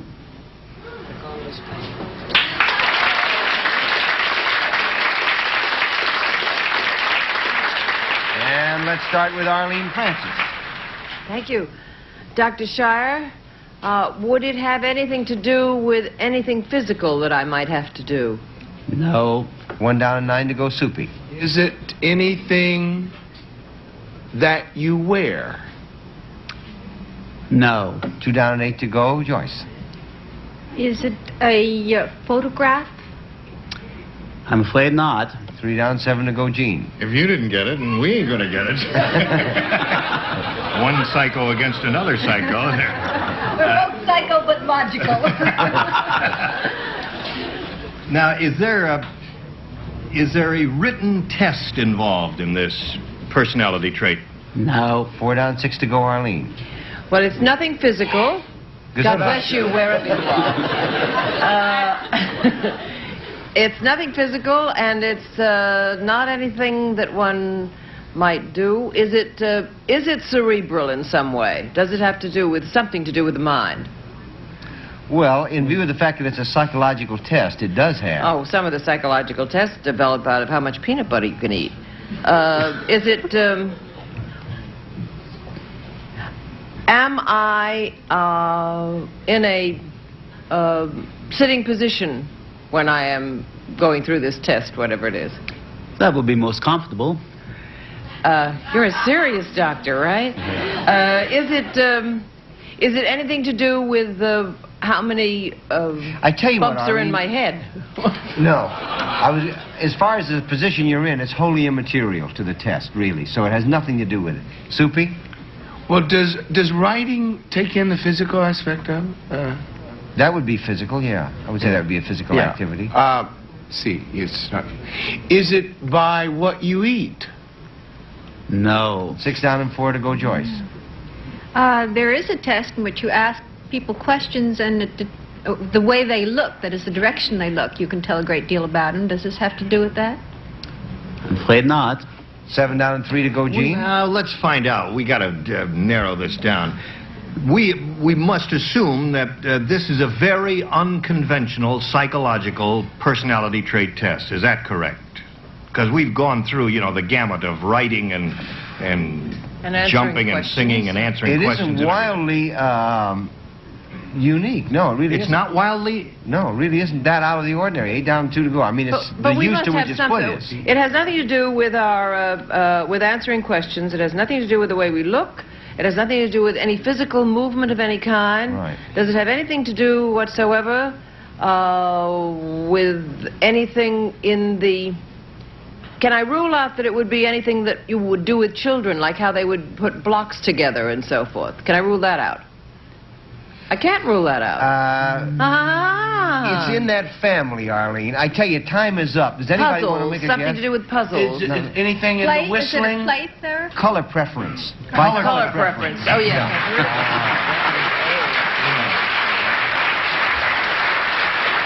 Dr. Shire is a professor of psychology at the University of Southern California and the co-author of Color and Personality. Can we get a shot of it, Lloyd? There. Color and Personality. I'll fix it so you can read it there, or at least try. What is the relationship between color and personality, Doctor?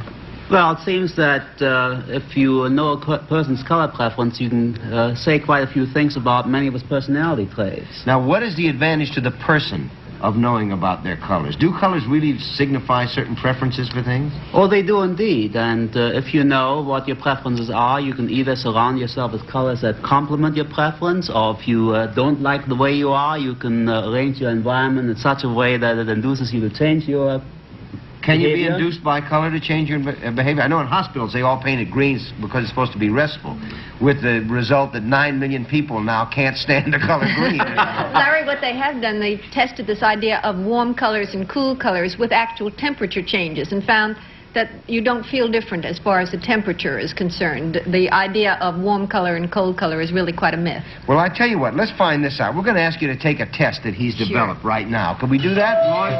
Would you open the curtain? Jennifer, would you push down the table? Thank you. Won't you all come up to the table? Thank you. Now, we've arranged there. Thank you, Jennifer. We've arranged now 4 little groups of colors and 4 pyramids. Now, you're to arrange those colors on the pyramid so that they please you. So that they please you. And if you get it arranged and you don't like it, you can always change it and fix it another way. There's no time, advantage to it. Is that correct, Doctor? No time limit. Just use your time and do anything you want to do. Change it around any way you want to do. Just make it as pretty as you can. Oh, I'm so artistic.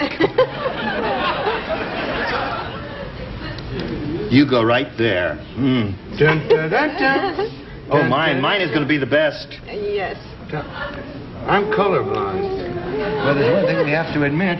There's certainly nothing competitive about it. We'll be back to learn the results of this unusual test as What's My Line continues. We'll be right back.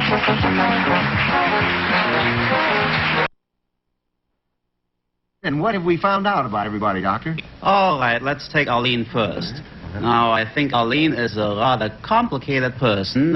She chooses some yellows and blues, which means that she can be objective and rational, but yet look at the warm colors down below. She also can really get involved with her impulses, but they are under control.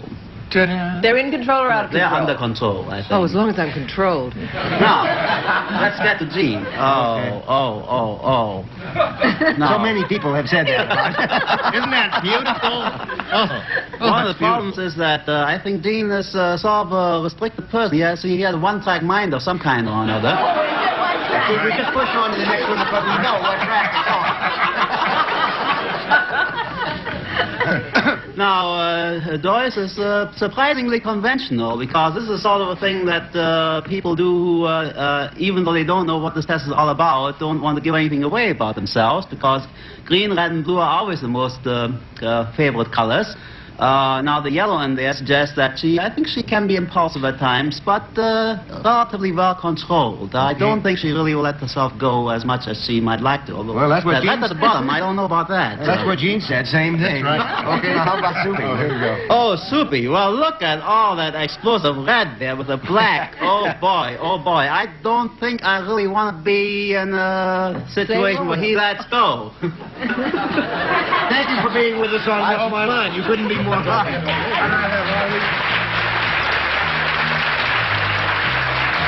We'll be back with more of... Oh, there we go.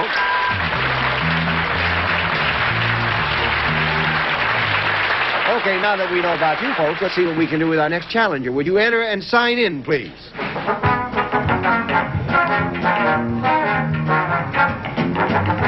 Sue Plummer.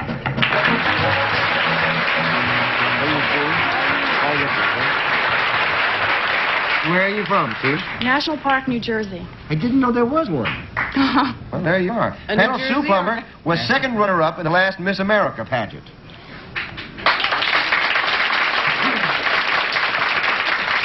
As a hobby, however, she enjoys another form of competition and will show the audience in what she competes.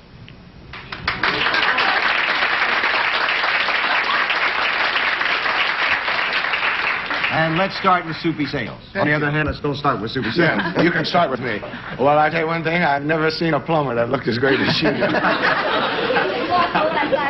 That's right, that's it. Miss Plummer, what you do, is it a physical activity? Yes, it is.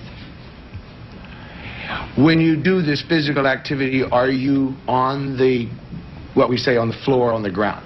No. Well, my feet are. in a sense, yes. In a sense, But yes. you mean you do leave the floor or the ground? No. No, she thought you meant when she said that. We won't give you no on that, Soupy, because I think we were confused for a minute. She's not lying down on the floor, if that's what you meant. Did you do this in your competition? No. No, 1 down and 9 to go, Joyce. Is this an athletic activity of any kind? Yes. Is it an outdoor activity? Not necessarily. 2 down, 8 to go, Gene. Well, is it an Olympic event, this athletic activity? No. Shall we make it an Olympic event, my dear? I knew it. 3 down, 7 to go, Arlene. Is, And you heard my test, didn't you? Is this activity one in which you wear, you have something on your person other than yourself? No. 4 down, 6 to go, Soupy. You did say that you do leave the ground? No, she did not say that. She didn't say, well, okay, wait a minute. But I thought something she had done in competition. All right. Is it the kind of, is it an occupation type of a thing? No. No. 5 down, 5 to go, Joyce. Is it something played in a team? No. 6 down and 4 to go, Gene. So, when you do this thing, you do it alone? Yes. Well, people watch you. I mean, other than people watching. Yeah. What? People can watch. Oh, all right. Yeah. But I don't do it alone. Well, what do you mean by alone? Well, she said it's, is it a team? And you said no, so Right. I'm assuming that she's doing it alone. You mean as in diving or something like that? Yeah. 7 down, 3 to go. She does it with somebody who is evidently useful to her in some lovely way. Are you on any kind of a vehicle of any sort? No.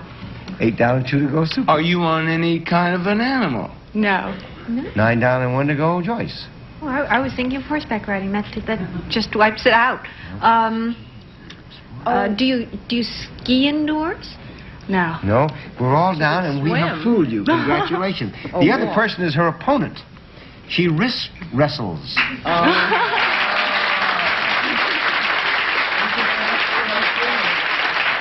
And she's affiliated with the World Wrist Wrestling Association and is herself an active wrist wrestler. Now, you won a beauty pageant. That's obvious. We can see how that took place. But how did you get into wrist wrestling and develop a skill in that? Well, this past summer, they had the Wrist Wrestling Championships of New Jersey, and I was invited to participate and officiate over the tournament. And in doing this, I did some promotion work, and I wrestled the world champion and Mr. America, and of course I beat everybody, you know. But there's a line there, and I mustn't touch it with a 20-foot pole, must I? No, I really mustn't. Now, outside of bar rooms and the Klondike, how popular is wrist wrestling now? Well, right now, this is the first year that women have actually been able to participate competitively. How do you do? Very well. Well, they compete against one another, not with men, you know. What'd you say, Sue? Why don't you wrist wrestle her, Larry? I would like to, Soupy. His toe is sore. But my toe is sore. And I don't want to make us all look bad. I don't want to ruin the entire male chauvinist pig group. Can any man beat any woman at wrist wrestling? Well, I don't know. Person I'm not can sure. try. I don't think that's the point to try, because we don't make heavyweights go against lightweights. No, so never. it's the best in your It's not a group. question. But is there a trick to it, or is it really just strength? It's strength. Let's talk later. Thank you for being with us on Let's You're Watch welcome. Live. We'll be back with more of What's My Line after this message.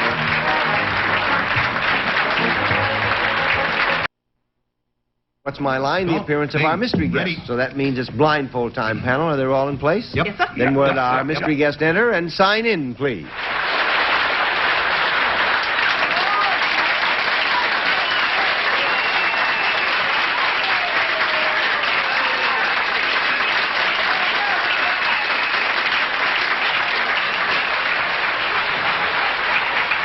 Okay, panel. We'll go one question at a time. You have about 2.5 minutes, and we'll start with Gene Rayburn. Face Yes, off. sir. The audience is whistling a lot. I assume you're a well-stacked lady in show business. Not exactly, no. You're a well-stacked man. Well, this audience certainly knows you, so are you best known for your work in television? Yes. Good. Is that because you have a show of your own? Yes. Joyce? Currently on the air? Yes. Gene? Are there two bodies over there? No. Oh. Arlene? The show. Are you a comedian? No. Soupy? Well, the show that you have, is it a game show? No. Joyce? Are you a singer? No. Gene? Well, now, the show that we haven't established what it is your show in daytime television? Yes. Arlene? Daytime television. Is it a morning show? Yes. Soupy? He does a show and it's live in the morning. Is it a news type of a show? No. Joyce? And it's not a game show. Did we establish it's not a game Is it a game show? No, we've established that. We've established That that. it's not a game show. Right. Gene? And it's in the morning. Well, is it a soap opera? No. Arlene? Wait a minute. It's not a soap opera. It's not a news show. It's he's not a news. comedian. He's not. Is it for children? Yes. Oh. Soupy? Oh, are you Captain Kangaroo? Right. Captain Kangaroo is who?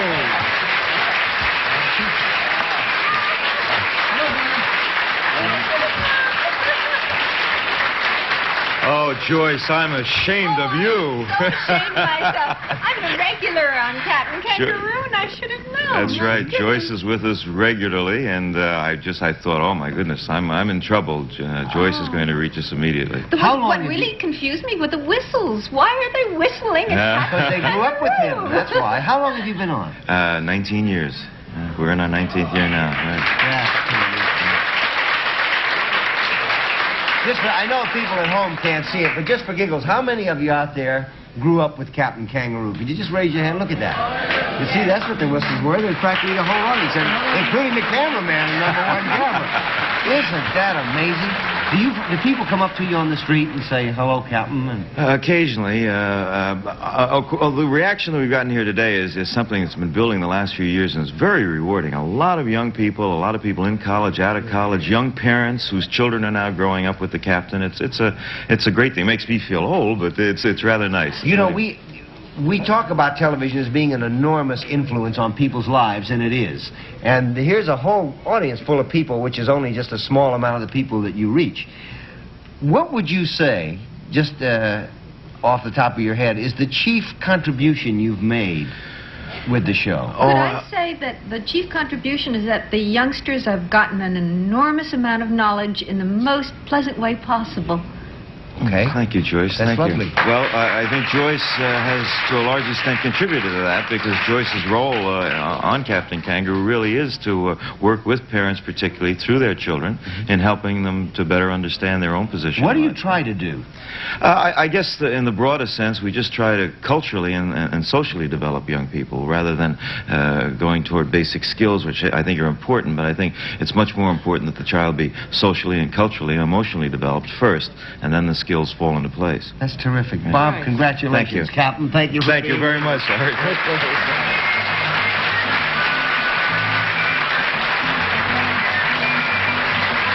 We'll be back with more of What's My Line after this message. In just about 20 seconds, what is the chief joy of being a dirty old man?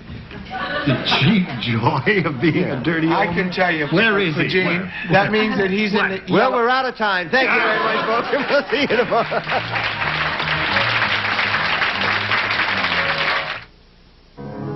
Picasso, Mondrian, Van Gogh, Montalban. Tooth Angel. No, Tooth Fairy. That's it. You got it. Draw your own conclusions. Win, lose, or draw today at 11:30 a.m. Eastern, only on Game Show Network.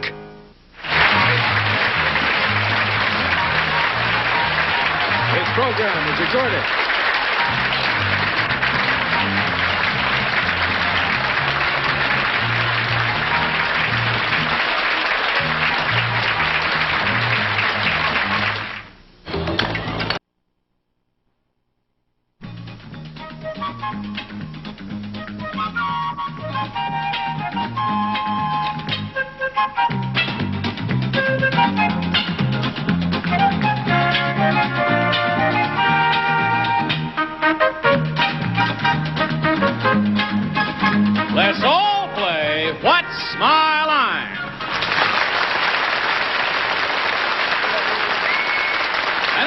meet this week's What's...